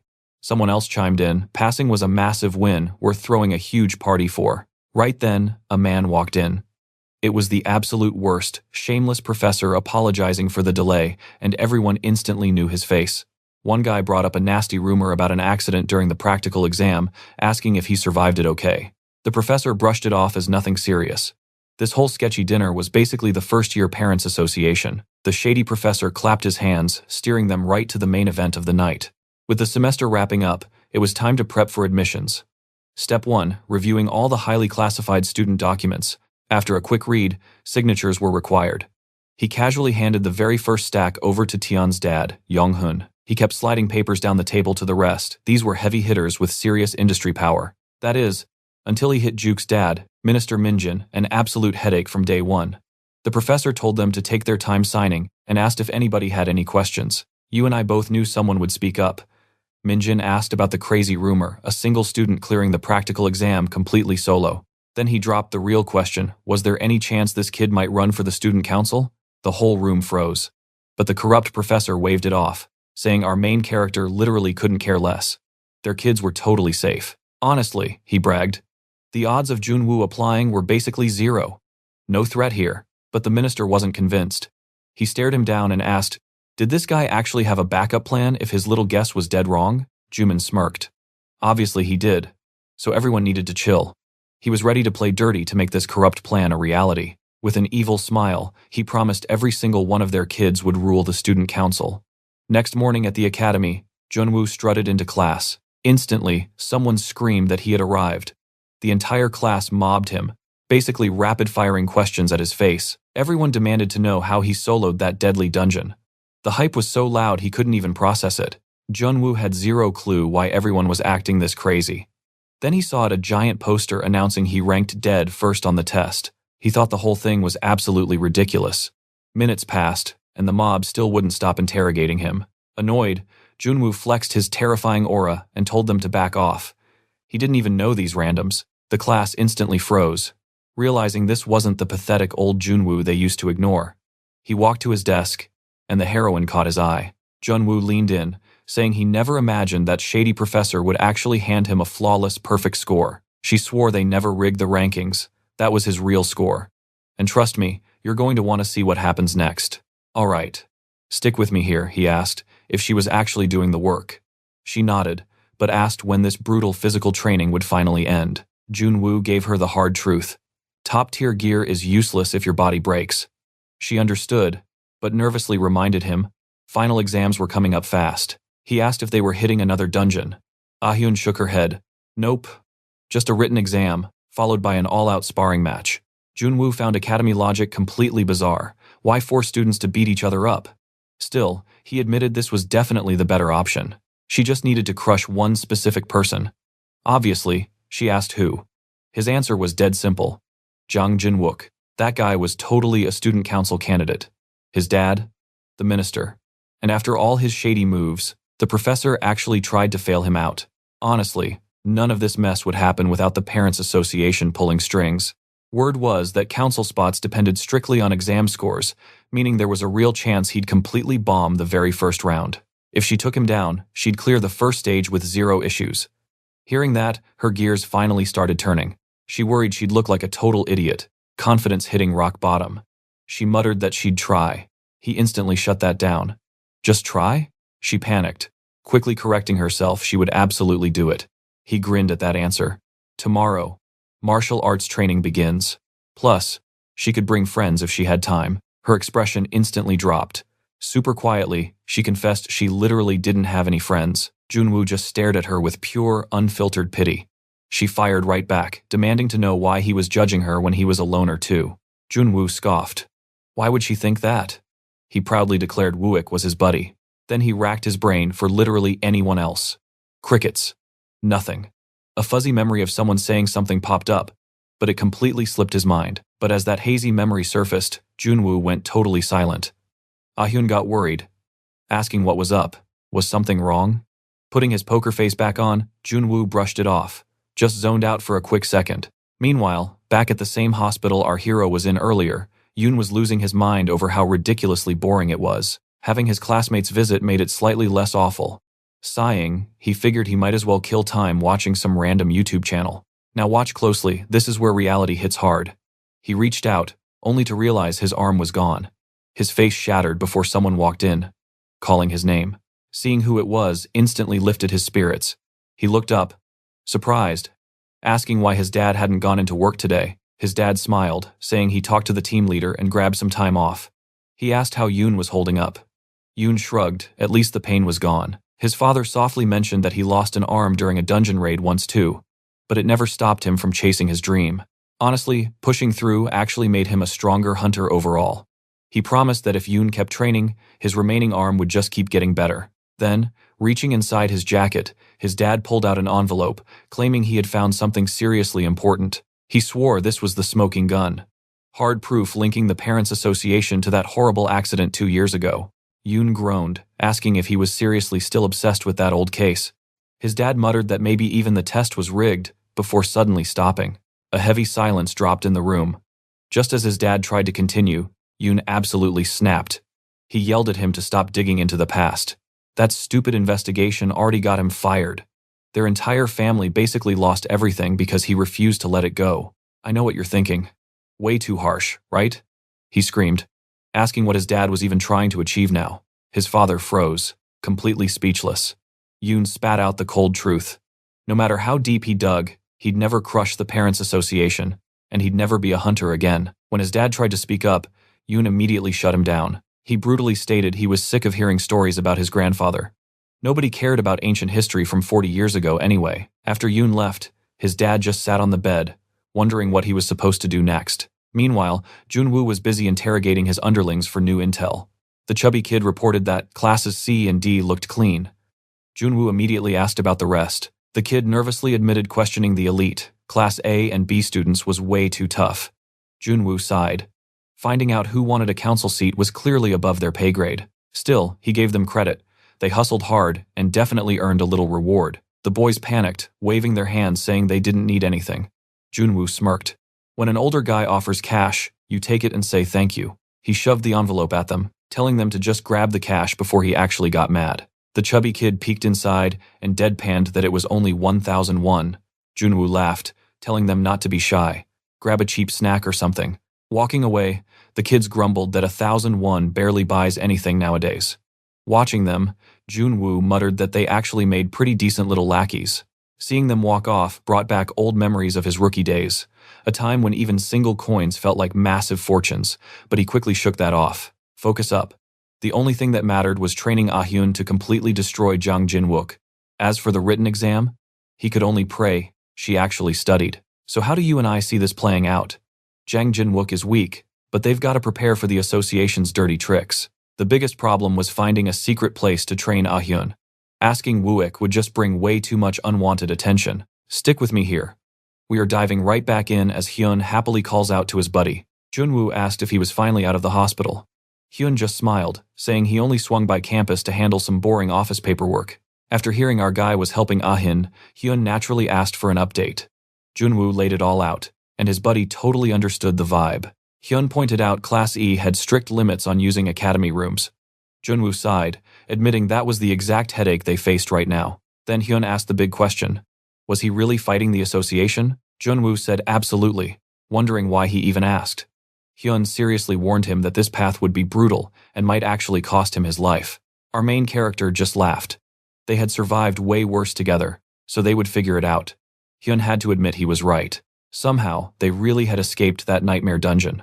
Hyun flashed back to the sheer chaos as the whole place literally collapsed around them. Like that crazy moment he blocked the arrogant kid to save him. Thinking about all that trauma just made him super depressed again. He muttered that he sometimes wondered what would have happened if Junwoo had been there during that terrible accident 2 years ago. Junwoo looked totally confused, but Hyun quickly brushed it off as nothing. Changing the subject, he mentioned knowing a perfect spot for Junwoo to train. He offered to sneak him straight into the Student Council Training Academy. Now watch closely, because this is where the shameless professor gets super shady. Staring right at the kid in front of him, he flat out said Juhyuk was in massive danger. The boy asked why, and Jungmin dropped the bomb. Junwoo might try joining the council. That alone totally shocked him, but Jungmin was not done. Junwoo passed without even taking the evaluation. And get this, he had also soloed a green rank monster completely on his own. Jungmin saw it himself, so it was a solid fact. That sent the boy into full panic mode. Shaking, he argued his council spot was locked in because his dad arranged it, but Jungmin warned him that daddy's money could only do so much. The professor kept dropping harsh facts while the kid basically begged him to stop Junwoo. Jungmin bluntly said Juhyuk simply could not afford to fall behind. The boy remembered his first day at school, when this exact same shady guy promised him a guaranteed spot on the student council. Jungmin told him to chill out. Why? Because he literally had the written test answer key. All Juhyuk had to do was memorize the answers and keep his mouth shut. Because the real hurdle now was the actual fight. Remembering how hard Junwoo had wrecked him before, the boy confessed he could never win a fight, but Jungmin smiled. He had a master plan. He reached into his pocket and pulled out a shiny bracelet. It looked exactly like the one Juhyuk used in his last humiliating fight. Jungmin bragged it was an illegal, unregistered item hidden from the association, packing a B rank level. The kid was absolutely stunned. In a school full of D ranks, he instantly knew just how insanely overpowered this thing was. The corrupt professor explained B rank was pro-hunter territory, so Juhyuk needed to equip it for the upcoming grudge match. Smiling like a villain, the bastard called it a literal cheat code. The boy laughed, asking where he scored such epic loot, and the professor revealed his dad supplied it. Trying to dodge the topic, the boy mentioned hearing his dad was involved in the recent subjugation mission. Jungmin quickly cut him off. That was all history. Then he casually mentioned bringing in a senior student to help the kid train with his shiny new toy. Here is a wild twist you and I definitely did not see coming. The boy expected his buddy Inchul at the door, but he completely froze. This was not supposed to happen. It was actually our second heroine. Suddenly hyped, the kid bragged he absolutely could not lose with her coaching him. The professor ordered him to obey her every command, since he personally requested this favor. He figured she only agreed to help out of pure spite for our main character. Then he waved them off to go discuss their training schedule. Patting her shoulder, the slimy professor told her to take good care of her junior. She coldly agreed to do it. Meanwhile, back in the school gym, our hero was sparring with Hyun, dropping combat tips. But honestly, she was getting completely destroyed and could not fight back. Gasping for air, she called time out. Admitting she just could not keep up anymore. She complained it was just practice and asked why he was going so hard. He replied that real training meant treating it like life or death. Hyun shot back that if they were going all out, he needed to teach her ability usage too.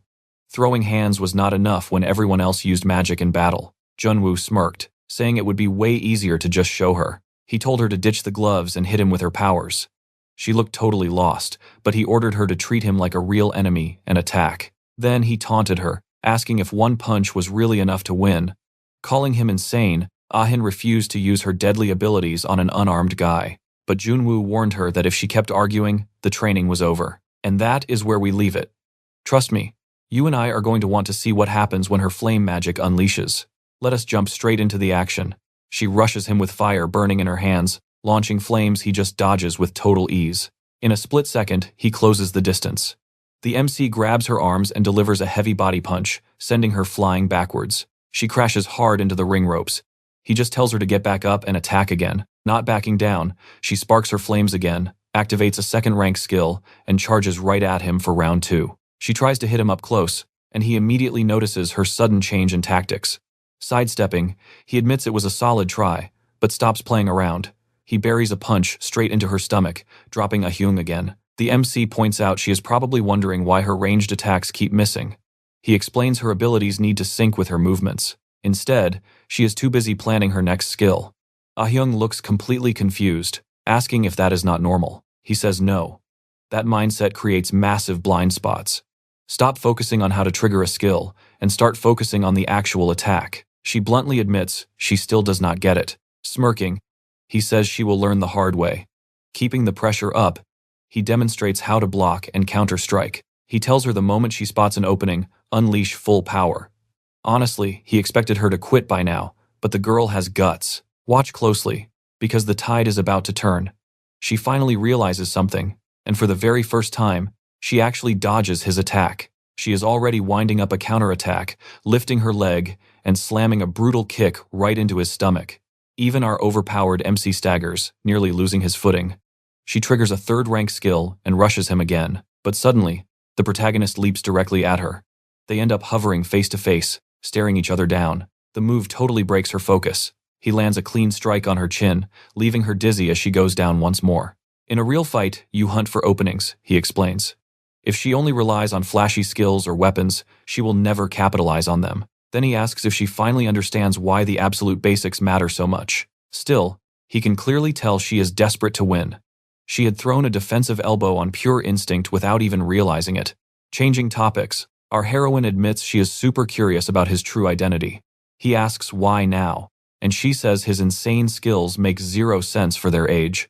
She squints at him like she has more to say, but suddenly stops herself. Even our stoic MC starts sweating, terrified she actually figured out he is a reincarnated powerhouse.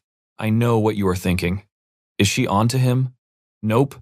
She asks if her future husband is a secret agent, and he shuts that nonsense down fast. Just then, their guildmate walks into the academy training hall, surprised to see them grinding this early in the morning. The MC and Ah-hyung say hello, and Hwan asks if their session is going well since it has been a minute since they used the facility. She claims she is doing perfectly fine. Hwan smiles, remembering how he used to spar his dad in this ring, even though he always lost. Our hero casually asks about Hwan's future plans, catching the guy totally off guard with the sudden deep question. Hwan admits that even if he quits the council, graduation is looming, and it has been weighing heavily on his mind lately. His entire life, he dreamed of being a hunter, but now, it feels totally impossible since he lost his arm. Hearing that tragic truth, the protagonist goes completely silent. The guilt hits hard, since he was in that exact same dungeon. But then he says it is not actually impossible. Hwan asks what he means, and our hero insists his friend can still be a hunter. Even missing an arm, the dream is alive. The boy says he knows the MC is trying to cheer him up, but he shouldn't say things so easily. The protagonist replies he is not saying it lightly. He knows from actual experience. He mentions a hunter who lost his right arm during a brutal subjugation, but stubbornly refused to ever give up. That guy trained endlessly, becoming even stronger than before. And he always repeated one specific phrase. Before the MC can finish, Hwan softly quotes, "As long as someone is alive, they can find a way." The protagonist smiles. When the boy asks for the name, the MC reveals it was Jong-hoon, a man who passed away long ago, so his friend probably would not know him. But Hwan drops a massive bombshell. Jong-hoon is his grandfather. Even our reincarnated powerhouse is completely stunned. Hours later, at the academy training grounds, a massive explosion rocks the area outside. It is Juok, testing out his shiny new bracelet. The arrogant jerk mutters that the protagonist better prepare for total destruction. Someone tells him to cool off and stop flexing his new toy so hard. It is our second heroine. She reminds him this fight is just the second test. She knows he hates the MC, but going overboard means instant disqualification. He is also strictly forbidden from using a secret technique that has not been publicly revealed yet. The boy thinks our hero is weak. Trust me, you and I know he is making a huge mistake. Let's dive back in. That shameless professor thought he had our boy cornered, completely convinced bringing the heroine here was a genius move to end the MC's run. But then a memory hit him. Woo had once admitted the only guy who scared him was Junwoo, 40 years back. Still, Junwoo just kept walking, totally unfazed. To him, just the useless rambling of an old fool stuck in the past. Flashback to a few years ago at the subjugation exam headquarters. Our hero dropped by asking for Chong-hoon, leaving the staff completely surprised. They asked what the boss was doing out this late. The MC casually replied that dungeon clear rates were down, so he grabbed a drink. Wooik even brought Hoon's favorite bottle.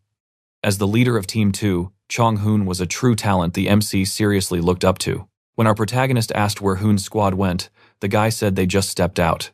They were coming right back, so the MC offered to wait. But Chong? He demanded they start drinking immediately. Honestly, his only real flaw was loving alcohol way too much. It had been 5 solid years since these two became fast friends. Over time, he, Wooik, and Hoon turned into inseparable comrades.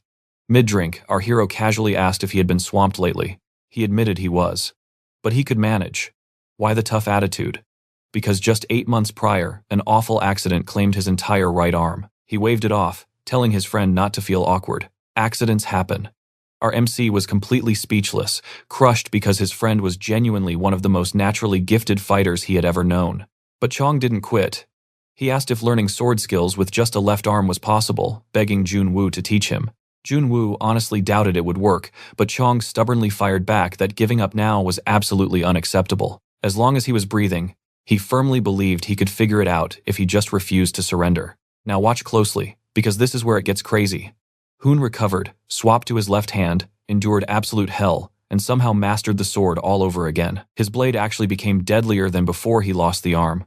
Absolute proof that Chong was a once-in-a-lifetime master. Hoon whined about the brutal training, but Junwoo laughed, saying he asked for it. Then Junwoo stopped dead in his tracks, completely shocked to see Hoon still carrying that specific sword. Hoon just grinned. Of course, he kept it physical proof of his hard work. And one day, he planned to hand it down to Dong. That terrifying guillotine blade? Just his battered wooden practice sword, useless in real combat, but absolutely perfect for hardcore training. But Junwoo was confused. Dong had zero interest in becoming a hunter. So why leave the sword to him? Hoon just chuckled, saying he'd pass it down to his future grandson instead. Junwoo teased that he better survive long enough to actually meet the kid. Wooik immediately joked that raising death flags was super dangerous. Chong completely agreed, laughing and asking if Junwoo had never watched an action movie. Raising their glasses, Junwoo sarcastically toasted to getting eliminated as fast as possible. Later outside, Junwoo checked if Dong had gotten scraped up while playing around. Hoon laughed, admitting he panicked at first, but what his kid actually said caught him completely off guard. With a proud smile, he shared Dong's wisdom: as long as you're breathing, you can always figure things out. Naturally, Junwoo and Wooik were stuck listening to him flex about his genius kid all night long. Snap back to the present outside the academy. Hoon was looking for a misplaced photo and eventually showed it to Junwoo and our female lead. Let that sink in for a second. Junwoo almost laughed. The Zone 2 leader was the exact same guy who loved drinking. He was also the swordsman closest to absolute perfection during his prime, Kim Chong-hoon. The memory of telling his friend to live long enough for grandchildren flooded back. It visibly crushed him, deeply regretting he ever made that joke. Our heroine gently asked if Hoon's grandfather passed away a long time ago. Hoon just nodded, saying he heard his grandpa was eliminated in a tragic accident. That instantly made Junwoo fall dead silent. Hun quickly asked if something was wrong, but Junwoo played it cool, brushing it off. Honestly, Hun was just surprised Junwoo knew his grandfather's legacy. Then he admitted how insane it sounded becoming the absolute strongest swordsman after losing your dominant arm. Junwoo smiled, saying he knew for a fact it was possible. Hoon laughed, betting Junwoo and his dad would actually get along perfectly. Curious about how little Dong turned out, Junwoo asked how his father was holding up. Hun sighed, saying he was fine physically, but had become completely obsessed with a mysterious case. No matter what Hun said, his dad refused to drop it. Totally confused, Junwoo asked what case he meant. Hoon hesitated, saying it really wasn't his business. But wait, days ago, Junwoo asked if anyone got eliminated during the student council election, and the answer was yes. This sudden connection shocked them both. It sounded way too much like the pre-exam accident, where the test suddenly changed and two people were crushed by falling rocks. And that's where we leave it. Junwoo realized Dong was investigating that exact crash, which is exactly why he got fired. Stick with me here. It was like one cop fighting the whole parents' association. The ending? Completely obvious. Our heroine was absolutely stunned. He joined the council after that, but everyone treated him like trash. Yuan was the only guy welcoming him. Junwoo actually asked if the association's chosen candidate was tied to the accident. Turns out, Yuan was alone. The group just had 4 members, and those nominees skipped the exam. Yuan still thinks about it constantly, wondering what would have changed if he had stepped in way sooner. Our heroine asked if that was exactly why he saved that arrogant boy earlier. Yuan honestly admitted he regretted it sometimes. Ultimately, his whole dream of becoming a hunter was totally wasted. Still, if someone had to get eliminated right in front of him, he was glad it was him. That sincere answer made Junwoo smile. Then something suddenly caught his eye. He crouched down, picked the item up, and wondered, was this the guillotine blade? Yuan explained it was the very last thing left from Dong. His dad had kept it safe for years. Junwoo suddenly remembered Hyun saying he passed that sword down to his grandkids. So, he casually asked to borrow it. Yuan said sure, but really wanted to know why. Junwoo just reminded him that he called his grandfather's story literally impossible. Yuan shrugged, saying, old stories always get exaggerated over time. But Junwoo confidently replied, this one was not exaggerated whatsoever. Then he asked if Yuan wanted to watch the next exam. A few days later, the general written test officially started. Now you and I know main characters usually breeze through this. Day 1 of a 4-day final exam. Junwoo sat there, taking it, unable to understand a single question. He basically never went to class since enrolling.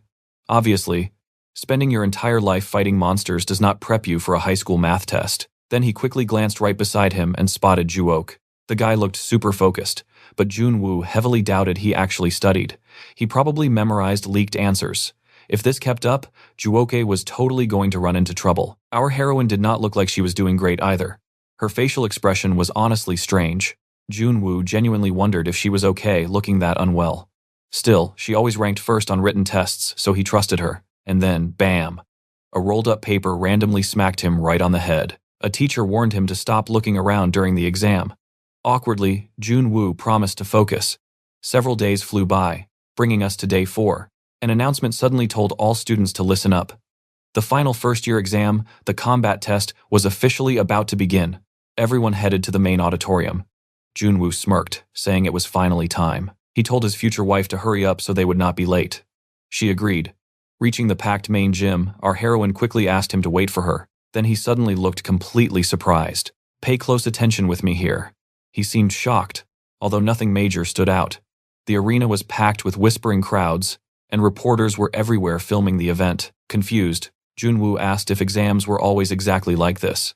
Yuan explained this was the final semester test, and top students usually ended up joining the council. Junwoo blankly realized something. Since real subjugations were broadcasted, watching gifted kids fight had basically become pure entertainment. As the start got announced, he felt totally disgusted that adults were turning fighting kids into pure profit. The announcer stated President Wooik would explain the rules. Stepping up, the president said he would go over everything for the hardworking students who made it here. First rule, 2 random students would be picked, and the clear winner would move on. Smirking faintly, Junwoo realized it was the exact same format used in his old subjugation tests. The match continued until someone surrendered or got crushed. Winners scored 1 point. Losers got 0. Anyone at 0 points could keep re-entering the ring, but once you scored, a single loss meant you were out for good. Wooik added that special gear blocked most damage, but definitely not everything. So, he strictly warned them not to get carried away and use powers carelessly. With that, the Class A test finally began, and he wished everybody good luck. Right away, they drew lots for match 1. 2 random students were picked, and announcers called them into the arena to prep. The referee ordered them to take their starting spots. Boom. The match began, and the red-haired student charged right in first. Our heroine looked genuinely shocked. She called it amazing. So, this was how Class A students actually fought.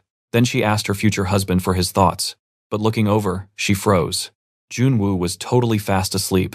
Even during a hyped Class A fight, Junwoo dismissed the sloppy match as not worth watching. Exam prep kept him awake for days, so he just slept. Anan could not believe he said that. We both know he is crazy strong, but seriously? After seeing Class A, she wondered what his standards even were. And yep, those 2 extras never appeared again. A few hours later, the announcer said the Class 500 matches were finally over. Anan told him to wake up. Let us dive into this wild manhwa. Our guy stretched and asked if it was over already. She nodded, saying their class was up. The announcer hyped up Class E to get ready for their matches. But instead of cheering, the whole crowd literally started getting up to leave. In seconds, that packed arena was basically a ghost town. Everyone just bailed for the cafeteria. Our main character asked if their class was really that pathetic since nobody wanted to watch. Hyun snapped back that the guy sleeping through matches had zero room to judge. But then she noticed something surprising. Christine was actually staying for the next rounds. He gave our hero a greeting and he nodded back. Then the announcer moved on to hype up the first Class E fighter. Our hero figured saving his energy was smart, so picking an average opponent made total sense. Their class kicked things off with our heroine facing some random background student named Juhee. Seeing this, Jae-suk panicked. Things were totally going off script, but his girl promised she could easily handle the situation. She took a breath, remembering her training and all that brutal practice. Our hero bluntly told her he expected 10 straight wins, nothing less. Hyun just looked totally confused. He reminded her that their class only had 20 students. That meant she had to sweep exactly 10 wins in a row. Flashing a confident smile, she accepted the challenge. The referee told them to get ready. The match started with Juhee having rank D skills. Now watch this part closely. Our heroine literally just punched her straight in the face. That crazy hit dropped her instantly. The announcer yelled that Juhee was already knocked out. The entire crowd was absolutely speechless. A second later, the referee handed our heroine the round 1 victory. Even Hyun looked shocked. Whispers completely filled the arena while our protagonist watched with pure pride. Still, he wondered if maybe she went slightly overboard. The boys were totally mind-blown that Hyun knocked someone out without even activating an ability. Then she breezed through round 2. Round 3? Exact same story. Just another effortless takedown. The announcer hyped that our heroine was walking into round 4 with 3 flawless wins. People started questioning if she actually belonged in the trash class. Lee Yuning muttered that getting this insanely strong in just 1 month was genuinely amazing. Glancing over, he noted she probably shared the same crazy talent level as her companion. He was talking about Go Eunchae, who was keeping her eyes on our heroine. He then pointed out this was just a first-year Class E test, so nobody normally cared at all. He asked if she showed up to watch Hyun fight or to watch Jae-suk. She snapped back, asking what that meant and if her friend was basically ignoring them both. Lee Yuning simply replied that one person cannot do everything. A junior told him something interesting was going to happen, so he tagged along. Lee looked super confused since she had not heard a single rumor. The announcer hyped up the crowd and asked for the next challenger, but none of those background extras moved a muscle. He warned that if no Class E student stepped up to challenge her, the matches were done. Then a hand shot up. It was actually Jae-suk. The announcer told him to hit the arena and get ready. Seeing that, our hero was completely shocked. You and I both know that look. If Jae-suk is not terrified after watching her, he is definitely hiding something. A few minutes passed, and the referee ordered them into position. Our heroine finally faced Jae-suk, keeping in mind that his main ability was meant for long-range attacks. The absolute second the match began, Hyun charged. That background loser thought she was attacking at full speed. Even so, he just gave a creepy smile. Then a massive explosion rocked the arena. The students were completely frozen, having zero clue what just went down. Even our hero looked shocked. He definitely recognized that power. Hyun quickly turned to Yoon-hee, asking what on earth she taught Jae-suk to pull that off. Flashing a smug look, the background guy wondered if her gear was the only reason she survived, but he claimed her low endurance meant she was finished anyway. Our heroine quickly realized this was not his usual bracelet and wondered where he scored that kind of crazy power. Jae-suk bragged that his rich parents got him tons of help to secure that item. She scoffed and asked if he was seriously proud of being a spoiled brat. He smirked, saying yes, because she could never afford it. That instantly enraged Hyun. He laughed at her for getting triggered over his parent comment. But she forced herself to breathe.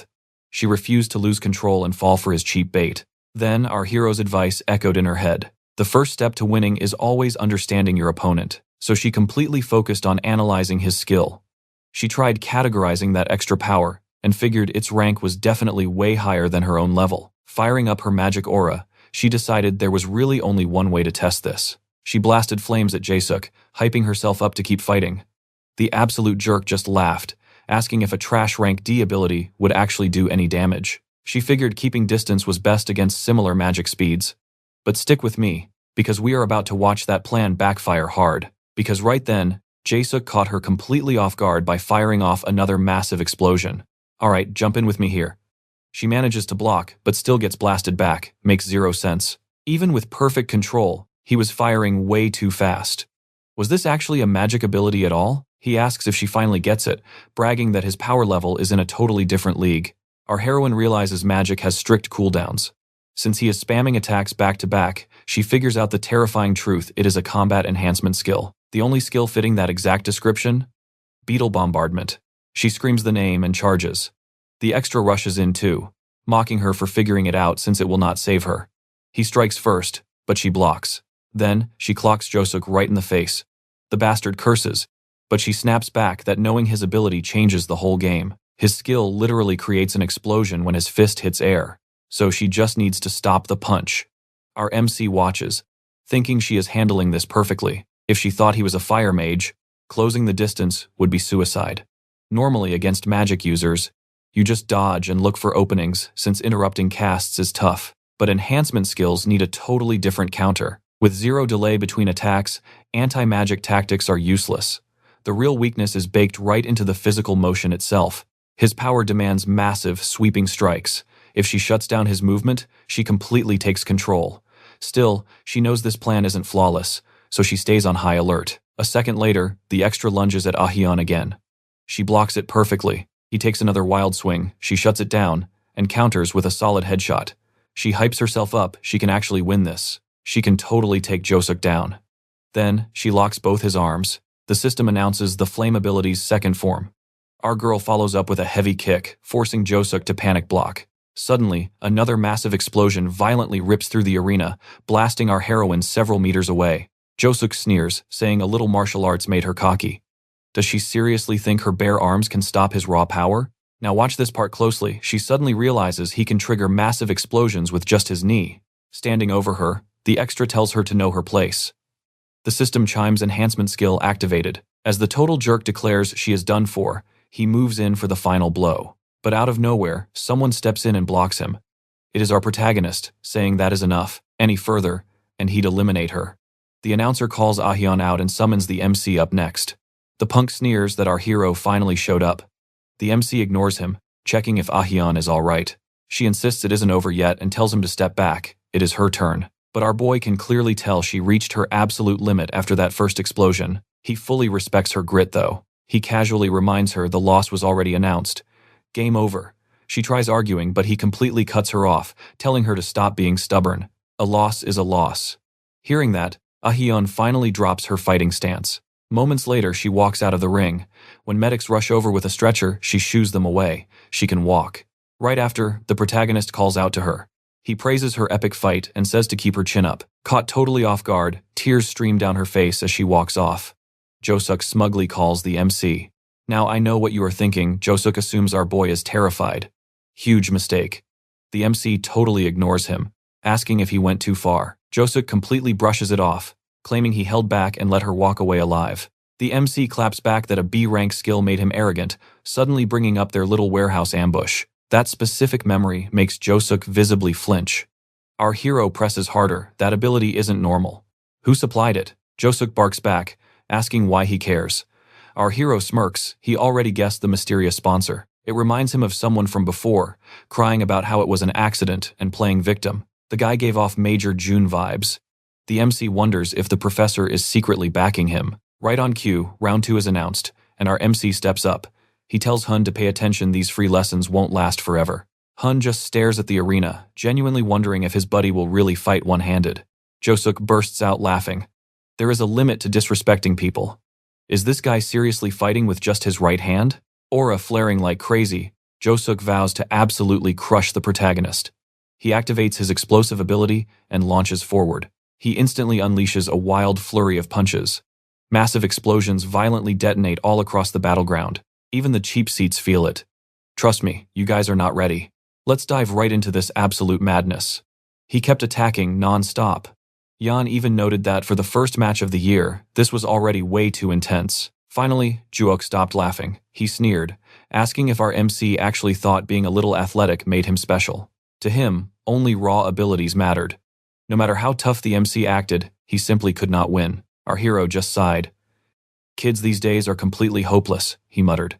Hearing that, Juok totally froze. Stepping through the smoke with just a wooden sword, the MC stated that reckless attacks solved absolutely nothing. He asked why Juok just closed his eyes and spammed power blindly. Juok snapped back that it made zero sense, asking if he seriously thought he could still win. The MC cut him off, flat out calling him an idiot. His explosions only reached 1 meter, while the arena itself was massive. Because of that terrible range, he hadn't needed to dodge a single time. Then, the MC rushed forward, offering a painful lesson in real fighting. Juok was stunned, but figured this was his golden chance. He threw a heavy punch at the protagonist, but instantly, absolute terror washed over him.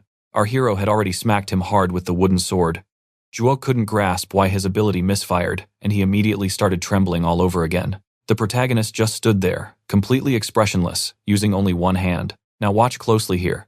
Juok saw smoke rising from the sword and nervously asked if he actually deflected an explosion with a wooden blade. The MC told him to try attacking again if he still doubted it. And that finally pushed Juok right over the edge. Desperate to crush the MC and force him to his knees, he started throwing wild attacks. But sudden pain exploded across his face as the protagonist landed another perfectly clean strike. Even Eunchae was totally shocked. Did the MC actually just block literal explosions with some wood? This wasn't just parrying a bullet. Cutting off an explosive blast at the exact same instant should be entirely impossible. Hyun casually explained that the wooden sword he lent him could actually slice through mana. Changi asked if that meant he cancelled the skill by slicing the mana right before the blast formed. Hyun nodded, saying it was the only logical explanation. He then asked if she had any better ideas. Shocked, she asked if he was implying the MC could actually cut completely invisible mana. Could he seriously time it to 0.01 seconds right as the skill activated? If anyone claimed that was possible, there were only two choices. Either they were completely lying, or they were like those legendary hunters from 40 years ago, back when Junwoo was still alive. Meanwhile, Juok was already down on his knees.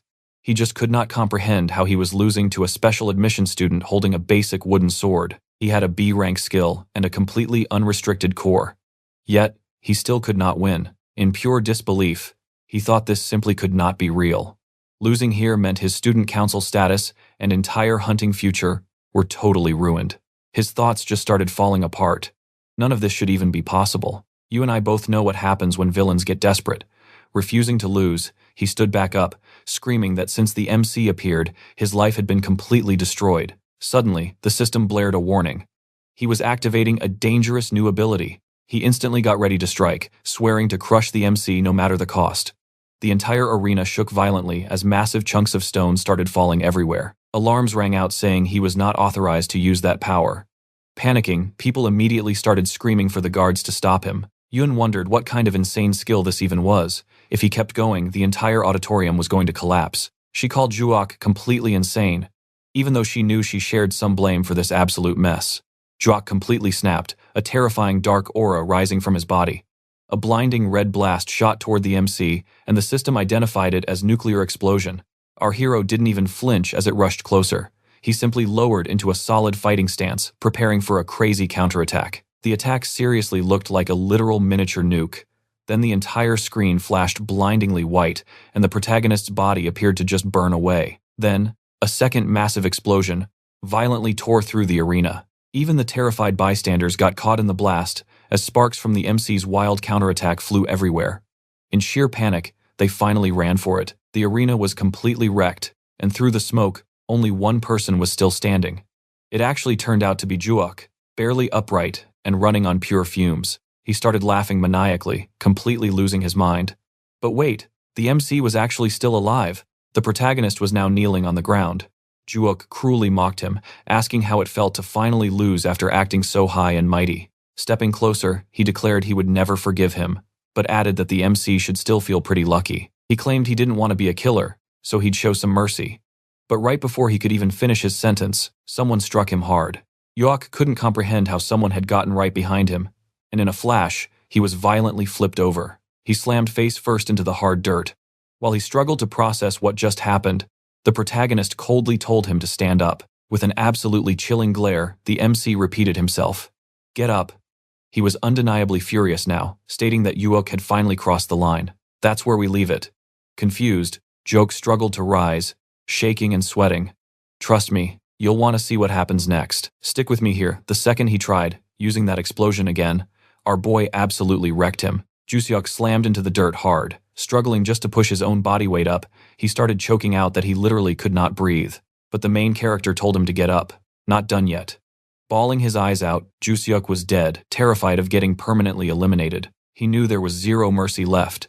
Scrambling backward, he started begging for his life, pleading to stay in. He admitted he messed up, swore he would never try it again. But the anger? Still boiling. Did this idiot even understand the skill he activated? That move is a total hazard, even in an actual war zone. Thanks to his little stunt, the entire auditorium almost got vaporized, forcing everyone inside to literally sprint for their lives. Juseok broke down in tears, crying that it was an accident. He just heard it was an overpowered skill and completely misunderstood it. Still absolutely furious, the main character revealed that 4 years ago, the last guy who used that skill said the exact same thing. Then he leaned in. Did Juseok know what happened to him? Trembling like a leaf, Juseok nervously asked what. Firing up a rare ability, our boy made it clear a coward like Juseok didn't deserve to be a hunter. But classic rich kid logic kicked in. This absolute idiot tried dropping his father's name as one final pathetic threat. He screamed that his dad would ruin him if he landed a hit. Zero hesitation, our guy attacked anyway. And suddenly, things looked incredibly bad. Now watch closely. You and I both thought he was actually done for right here. Honestly, nobody could even tell, because a massive dust cloud instantly covered the arena. Everyone around started panicking and asking questions, completely blinded by the thick smoke. A second later, they spotted the kid, completely knocked out. Then the loudspeaker buzzed. The exam was officially suspended. The match was canceled, and every student was ordered to evacuate immediately. While the announcement looped, our guy finally walked out of the arena, turning off that insanely terrifying killer aura. Someone noticed his sword. Was that actually Chung-hoon's weapon? It was the school director, staring him down with pure intensity. Wooik told him he went way too far bullying a student. Our guy completely brushed it off, telling him to drop the Glory Days act. From this moment on, he was done hiding. Time to show everyone his true power. The director chased after him, reminding him the good old days were dead. But our hero snapped back. Did he expect him to stay quiet forever? Fast forward a few hours. Inside the restroom, someone was taking a very angry phone call from Minister Manin. Yep, the completely shameless professor. Flashback to a few years ago. Our hero was sprinting desperately. Just one look at his face told you something was horribly wrong. Let's pause. You and I are about to uncover exactly why his base was burning. Bodies were already scattered everywhere, completely lifeless. Spotting a kid's toy lying in the ashes just made the entire scene hit totally different. Our guy was absolutely shattered. Chung-hoon's sword was dumped in the dirt, the legendary blade of the guillotine. Pure panic set in immediately, because when he finally looked down, he saw the absolute worst-case scenario. 2 bodies lying in the ruins, a man desperately holding a woman. Seeing that, it literally dropped him to his knees. Suddenly, a few survivors rushed over, screaming for the captain. Snapping back to reality, he demanded answers immediately. Someone explained a monster had escaped a blue-rank dungeon, bombed the camp, and totally wiped them out. He exploded in anger. Standard protocol was clearing nearby dungeons before setting up camp. He grabbed them, demanding the actual truth. Finally, one guy timidly raised his hand. He confessed the 3 of them were completely responsible for totally failing the dungeon raid. That just pushed his rage over the edge. It was literally a simple blue rank. Failing was impossible there. This guy had obviously botched the run so badly he was struggling to even explain himself. Another survivor bowed deeply, admitting Hunter Cha had forced them to enter with way fewer people than the raid required. Boom. That was the moment he completely lost his mind. How many people were supposed to go on this mission? 7. And how many actually stepped foot inside? 3. The absolute disrespect. He was shaking, barely holding back his fists. Did they really try splitting 7 people's loot between just 3 of them? The guy frantically swore this was the very first time. He cried it was just an unavoidable accident from dungeon interference. Restraint gone. Our guy snapped and yelled that he did not care if they were secretly hoarding all the supplies. But one thing was totally unforgivable. Did this idiot know what? Destroying the entire camp he had poured his blood and sweat into building. Throwing him into the dirt, he forced him to look at the massacre. Their disgusting greed had literally ruined everything. He didn't survive literal hell just for this. Had the extermination team been throwing their lives away out there for absolutely nothing? Trust me, You and I know he's completely doomed. Stick with me here, because things are getting wild. He was screaming his head off, claiming he never wanted this dungeon interference and playing the ultimate victim. He literally begged for one more chance. He promised to return all the cash and help rebuild the destroyed camp. Our hero ignored every single word. He activated his guillotine power and completely kicked this guy straight out of the extermination team. His camp living rights and his hunter status? Completely stripped away just like that. He looked totally terrifying right then. He coldly declared that Xiao would never even dream of being a hunter again. The rest was history. Jumping back to the present, our totally shameless professor checked his phone and just stared at 6 missed calls. He angrily cursed Sok out loud. He had warned that kid so many times to control his wild power and never drop a nuclear explosion. Now, everything was ruined. The whole country saw the blast, and an investigation would definitely dig up all his dirt. The absolute worst part? That bracelet was entirely unregistered, which was super illegal. They might even expose the insane mess from 2 years ago. With the massive power the association held, he knew he would take all the blame. Freaking out, he smashed the mirror right with his bare fist. Rip to that mirror. Trying to breathe, he decided he absolutely needed that bracelet back. If nobody found out he gave it to the kid, he might survive this. The minister had his own big reputation to protect, and Hyun had zero reason to snitch, so he decided to panic about everything else later. Right now, grabbing that bracelet was priority number 1. Now pay attention, because this is epic. A voice asks if he meant this exact item, tossing it down. And yep, it is our hero, looking totally deadpan. Junmin panicked, demanding to know why the kid was here. Did he miss the strict order for all students to return to their classrooms? The main character just smirked and asked why he was sweating. He figured Junmin desperately wanted the bracelet, so he kindly delivered it. During the exam, he overheard a specific rule. Dangerous abilities over a certain level were supposed to be completely locked down. But the crazy skill Seok used was so overpowered, the locks missed it entirely, and it basically nuked the entire arena. So he coldly asked why absolutely no restriction was placed on an attack that insanely dangerous. The obvious answer? That core was never registered with the association. Hearing this, our shameless teacher literally started shaking in his boots. Think about it. A teacher handing out an illegal core that blows up an arena? His entire life was about to be completely ruined. Junmin fiercely snapped back, calling it pure nonsense. He demanded to know if the kid actually had proof he gave Sok that crazy ability. He quickly reminded the man of the past. Pure greed made him mess with hunter deployment numbers, completely destroying the entire 2nd District field. Thanks to that disaster, our protagonist cut off all the mana in his body and totally kicked his team straight out of the camp. So, come on, was it really just a lucky coincidence he was seeing those exact same rare abilities popping up again? After he casually dropped the name of the dude he beat up earlier, Junmin panicked. How did this kid know his father? You and I definitely did not see that coming. Even the protagonist had no idea Junmin was Qiao's kid. But honestly, it makes perfect sense. Bam! Right after saying that, he punched the guy square in the face. He coldly reminded him a student already lost an arm today. And today, several more kids almost died. He made massive mistakes 2 years ago, sure. But there was one line the hero could never forgive. He hated anyone destroying the very things he spent his whole life building. He glared, saying he had one single question, and Junmin better answer fast. Did he give Sok that illegal core? The man just stayed completely silent. Instead of answering, he bolted. He desperately reached for the dropped bracelet, planning to use it against our awesome protagonist. He actually grabbed it. For a split second, it looked like he was gearing up for a desperate attack. But that was a total fake-out. He violently slammed the bracelet onto the floor and aggressively stomped on it, trying to completely crush it. Then, he looked up with a smug grin. Why? Because now there was absolutely no proof left. He laughed in his face. Without evidence, what could he even tell the cops? Who would believe a random high school kid over a respected teacher? Adults are ruthless. Plus, this was not just about Sok anymore. The kid officially attacked a teacher today. He smirked, claiming the protagonist's school life was over because nobody would ever believe his story. But suddenly, he started shaking again.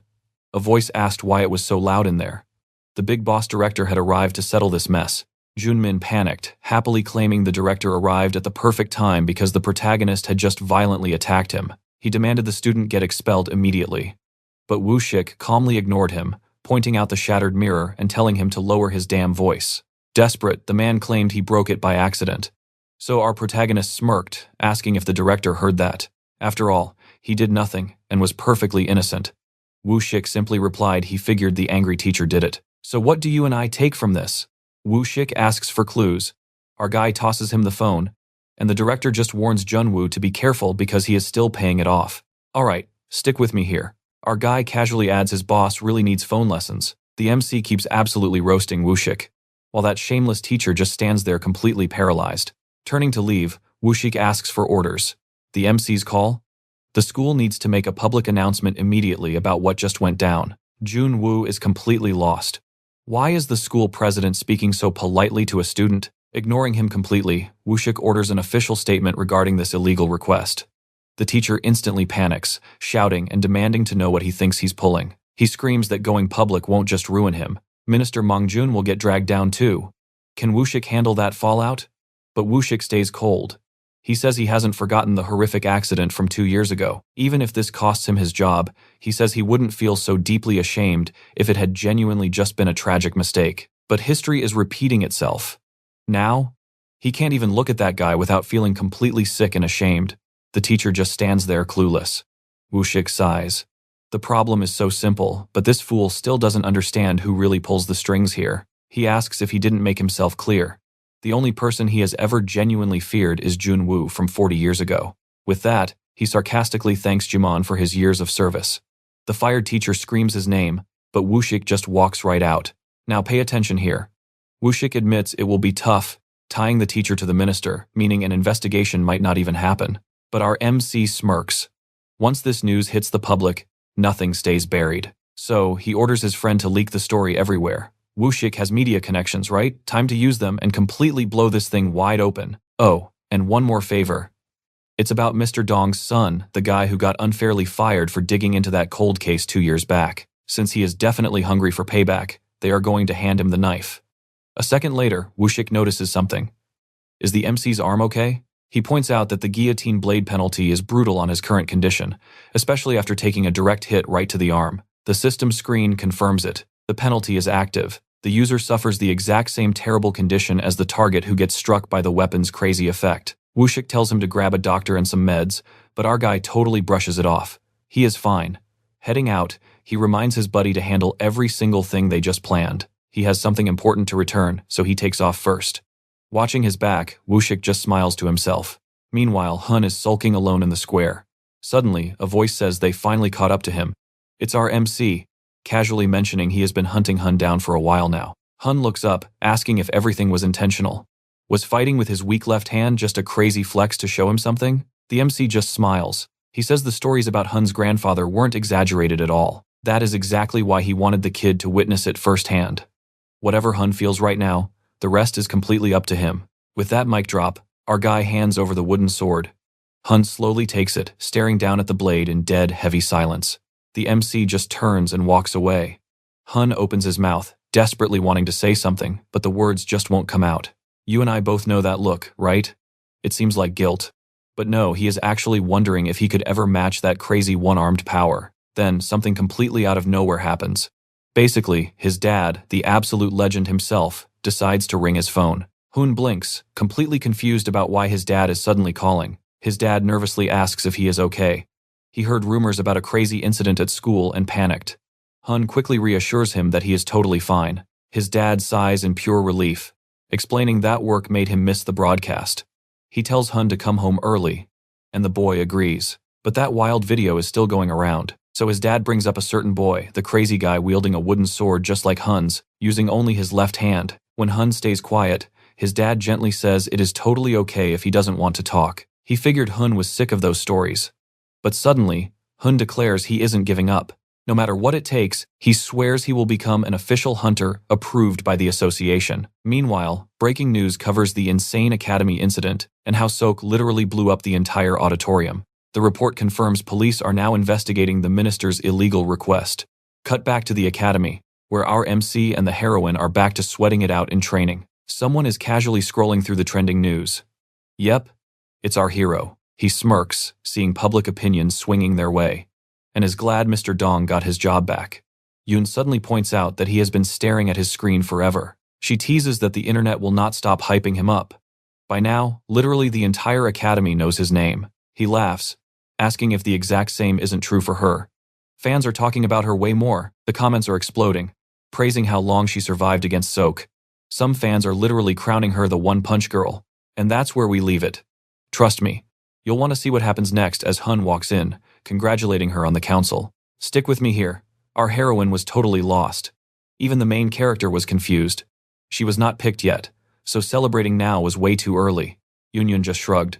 You never know.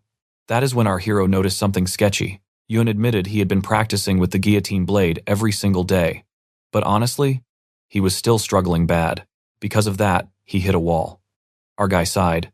He could explain the fix, but it definitely would not be easy. To ever reach his grandfather's level, Hyun would face absolute hell. But Hyun just smiled. Easy or hard, he truly did not care. He just wanted power. He begged the guy to teach him. Meanwhile, Hyun warned Hyun to watch out. Our hero was seriously scary. Our hero snapped back. If she had complaints, she could quit training with him right now. Suddenly, a voice called out for Hyun, catching our guy off guard. It was Hyun's father. He smiled, asking if these were his son's friends. The dad recognized our hero instantly. He was completely blown away by his recent fight, especially seeing him use that exact same sword style. He asked if he was Junwoo. The main character gave a cool nod. Flashback time. 3 desperate men were begging the protagonist not to kick them out. He felt zero pity. He ordered his team to toss them out. They kept screaming for mercy while our guy just walked away cold. Now, watch closely here. The base was completely wrecked. Then someone yelled out, they found a survivor. A little kid. Our hero realized that 10-year-old had grown up. He even had his own son now. Honestly, it was a pretty complicated feeling. Fast forward. Class finally ended. The teacher announced that starting tomorrow, student council applications were officially opening up. Interested students needed an office form. Instantly, the whole classroom started buzzing with chatter. The main character stood up. He told our heroine they should apply. Should they do it today? Or just wait for tomorrow? He answered his own question. He had to check something, so today was the day. Standing right outside the college office, the two of them stopped dead in their tracks. She asked what was wrong. Why was he not going inside? But he just told her to hold on, he needed to check something first. Suddenly, a totally new girl walked out of the office. She immediately recognized our hero as the absolute beast who crushed Sehyuk. Meeting a legend in person? Amazing, she said. Then she side-eyed our heroine. Was she his girlfriend? Hyun instantly turned red. She panicked, claiming they were just classmates. The girl just laughed, totally joking, since she already knew exactly who Hyun was. She kept rambling on, bragging about being from Class B. Meanwhile, our hero hated her stuck-up vibe. She held out her hand to Hyun, introduced herself, and asked if they could all be friends. Total silence. They just stared at her like she was completely crazy. She told them to drop their guards. They were going to see each other often anyway. The hero asked why. Smirking, she revealed she also applied for the council, so meeting was guaranteed. Plus, they were way too skilled for Class E. With Sehyuk kicked out, there was zero chance the 3 of them would not get accepted. Our hero smirked. How very interesting. Sehyuk never even applied, and he got expelled. You caught that slip-up too, right? She acted like her spot was totally guaranteed. The results were clearly rigged already. With a deadly glare, he asked if she worked for the association. The girl just froze in silence. She actually started shaking. That confirmed everything. Now, our guy just needed one final piece of proof. That was his plan. Anyone wanting council spots had to walk right here. It was the absolute best trap to catch an association rat. And it worked. He caught one. But she quickly regained her composure. Smiling again, she claimed any future school executive should know the association. Junwoo fired back he had his own informants feeding him secrets. She admitted Sehyuk getting tossed was no accident. And now, she finally understood exactly why it happened. Honestly, she hated him too. Getting dropped to Class E was bad, but he never should have embarrassed Class B. She just kept yapping. Junwoo and Hyun just blankly stared at her. She offered her hand again, telling them there was absolutely nothing to be nervous about. Classic. They completely ignored her handshake, faces cold as ice. Annoyed, she demanded to know why they were playing so hard to get. Friends in Class B should help them out, right? The main character was not convinced. She laughed, claiming he had zero clue how the real world worked. Did fame make him delusional? She smirked, saying not every single student council member stood on equal ground here. Our guy secretly agreed. She was not totally wrong. Even his own friend got mocked when he first entered the student council. That is where we leave it. He told her it did not matter if she was from Class B or made the council. He came looking for her, definitely not trying to make friends. And man, she really picked the absolute worst guy to mess with. The girl was totally lost. He flat out told her he was not applying for the council. The one actually interested? That was Hyun. Let's dive right in. She finally realized she had been hunting the wrong target all along. Hours later, we cut to a super sketchy group meeting. They were stressing over that totally shameless teacher and the minister, both currently under serious investigation. These association members were sweating bullets. If those two opened their mouths and exposed the group's involvement, the entire operation would literally blow up. One woman pointed out that even if the minister stayed quiet, the investigation itself could still expose them. They did not build this empire easily. A guy chimed in, saying if the truth leaked, every association was toast. They could not just sit back. Another guy agreed, bringing up how the director randomly crashed the third-year association meeting earlier. And no, they definitely were not talking about Director Wooik. Sure, Wooik was on the board with crazy influence in the hunting scene, but this was a completely different person. Some other massive powerhouse was pulling strings, a guy who had literally built multiple associations. The woman argued that to survive this mess, they had to push the vice president into an executive role. If that failed, it was time for Plan B. The guy nodded. He figured working with Minister Oh was basically a dead end now. They were most likely talking about Seek's dad here. She asked if everyone in the room had connections to the minister. He shrugged, saying they had some basic business ties, but nothing too deep. Someone else mentioned they had chatted with the minister as well. But honestly, if that connection broke, who really cared? He already had a backup plan ready. Still, losing the department minister like that? Totally embarrassing. Now watch closely. Here is where it gets crazy. To fill Jukso's empty spot, every single person in that room immediately thought of Junwoo. One guy asked if it had to be him. Another replied there was zero reason to exclude him. But the first guy argued that recruiting an absolute outsider was a huge mistake. The woman disagreed completely. To her, the whole vibe just felt completely wrong. Junwoo thrashing Jukso? Expected. But the insane stuff that happened right after? That was the real problem. Since Seek got disqualified, the kid could have done absolutely nothing, and still snagged a council seat. Then the president randomly dropped an official statement. One guy admitted that specific move was extremely suspicious. The president gained literally nothing from escalating this.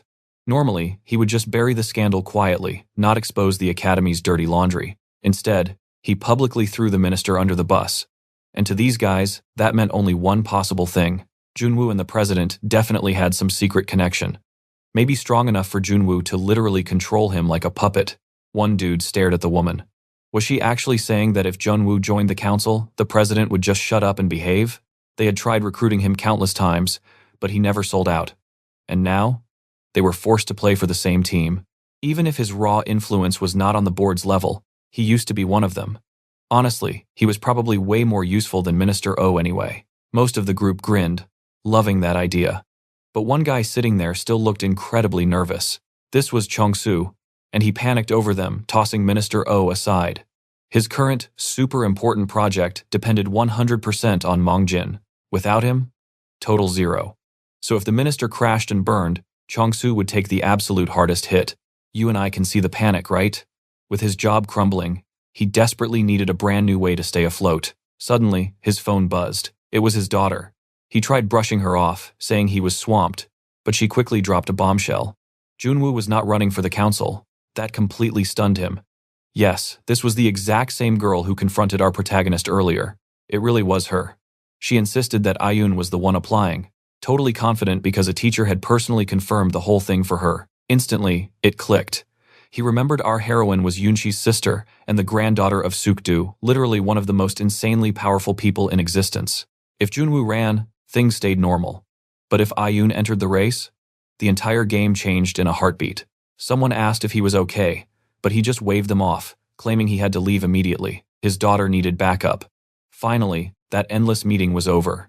Down in the parking lot, he grabbed his phone and dialed a totally new character. We get our answer when he nervously asks if he is speaking directly to Hyun. He claimed he had incredibly important business to discuss. Just hours later, they met in person at a restaurant. Xiao demanded to know how he got her private number. He smirked, reminding her his top-tier guild had contact info for basically every hunter in the country. He apologized for the random call. Annoyed, she just told him to cut the small talk and get straight to this supposedly important point. He asked if she knew about the first years aiming for the council and if she knew exactly who planned to run. Xiao guessed it was the guy she hated. But trust me, you will love this twist, he flat out told her. The main character was not running. Stick with me here, because the truth just dropped. The applicant wasn't Junwoo at all. It was Hyun, completely blinding her. When she demanded his source, he admitted it came straight from his kid. Honestly, ever since Go Eunchae got pulled into this absolute disaster, he totally stopped caring about the council. But Chae wasn't about to just let it go. What was his actual point? He bluntly explained that if her sister actually joined the council, Yoon would seriously panic. Her family drama would explode, and trust me, Director Bae would be absolutely furious about it. Obviously, that means bad news for her too. But get this. He offered an out, assuming she met his terms. He claimed his conditions were super easy and wouldn't even cause a headache. A totally simple request. Drag his kid on a public hunt, then tell the press Hyun is her top student. Seeing her shocked face, he asked if that confused her. He laid it out. Yes, his guild is massive in Korea, but it still can't touch the actual Hunter Association. But if his daughter grabbed a council seat while training under a powerhouse like Chae, everything shifts. Chae narrowed her eyes. Was that his true goal? Chae-soo smirked, confirming she nailed it. Now, pay close attention here. Chae could literally become the new face of the Aries Guild. And with her, he wouldn't even need the minister or Director Bae anymore. He flat out admitted his daughter was pretty weak. She only hit Class B because he completely abused his massive influence. Chae fired back, asking why not just hire a private tutor? But he shot that down. Actual combat skill wasn't the point at all. From day one, his kid had zero talent for hunting, and as her own dad, he knew that bitter truth better than literally anyone. He needed a shortcut. Chae stared, asking if he was just trying to turn his daughter into a PR mascot. Honestly, that was exactly the plan. With everything out in the open, he leaned back and asked for her final answer. She demanded to hear his so-called master plan. He told her not to stress, promising he wouldn't go nearly as far as Director Bae. But then, he freezes. Dropping the director's name was a huge mistake. He quickly tells her to relax because his only plan is… Chae instantly cuts him off. That garbage won't work on her sister. He raises an eyebrow. Any better ideas? She declares they have to stop her, even if they have to use absolute force. But right before walking out, she pauses. One more thing. Did he leak this absolute mess to the other association parents? For the first time, Chae-soo actually looks caught off guard. Forcing his calm mask back on, he asks who'd even benefit from that. Flashback to a funeral years ago, 2 photos on display. You feel this pain, right? 2 people kneeling there, with our heroine absolutely sobbing. Some guy walks up, mocking them for crying even after the coffin got nailed shut. A woman whips around, glaring at him with pure venom. She gets right in his face. After everything he did, how does he have the absolute nerve to show up here? To her, her daughter's brutal death was entirely his fault. And honestly, she's probably right. Did he seriously think his dirty secrets would stay hidden? He doesn't even flinch. Instead, he coldly drops that his own son was taken from him first. His son's life was stolen, so shouldn't he be the furious one? Hearing that logic, the crying woman is completely shaken. Her voice shakes, sounding completely defeated. All she can manage is to weakly demand that he leaves immediately. He casually mentions he already wired blood money to her account. Glancing back, he catches our heroine staring right at him through her tears. He calls Chae over, saying it's time to bounce. But look at Chae. Absolutely zero emotion.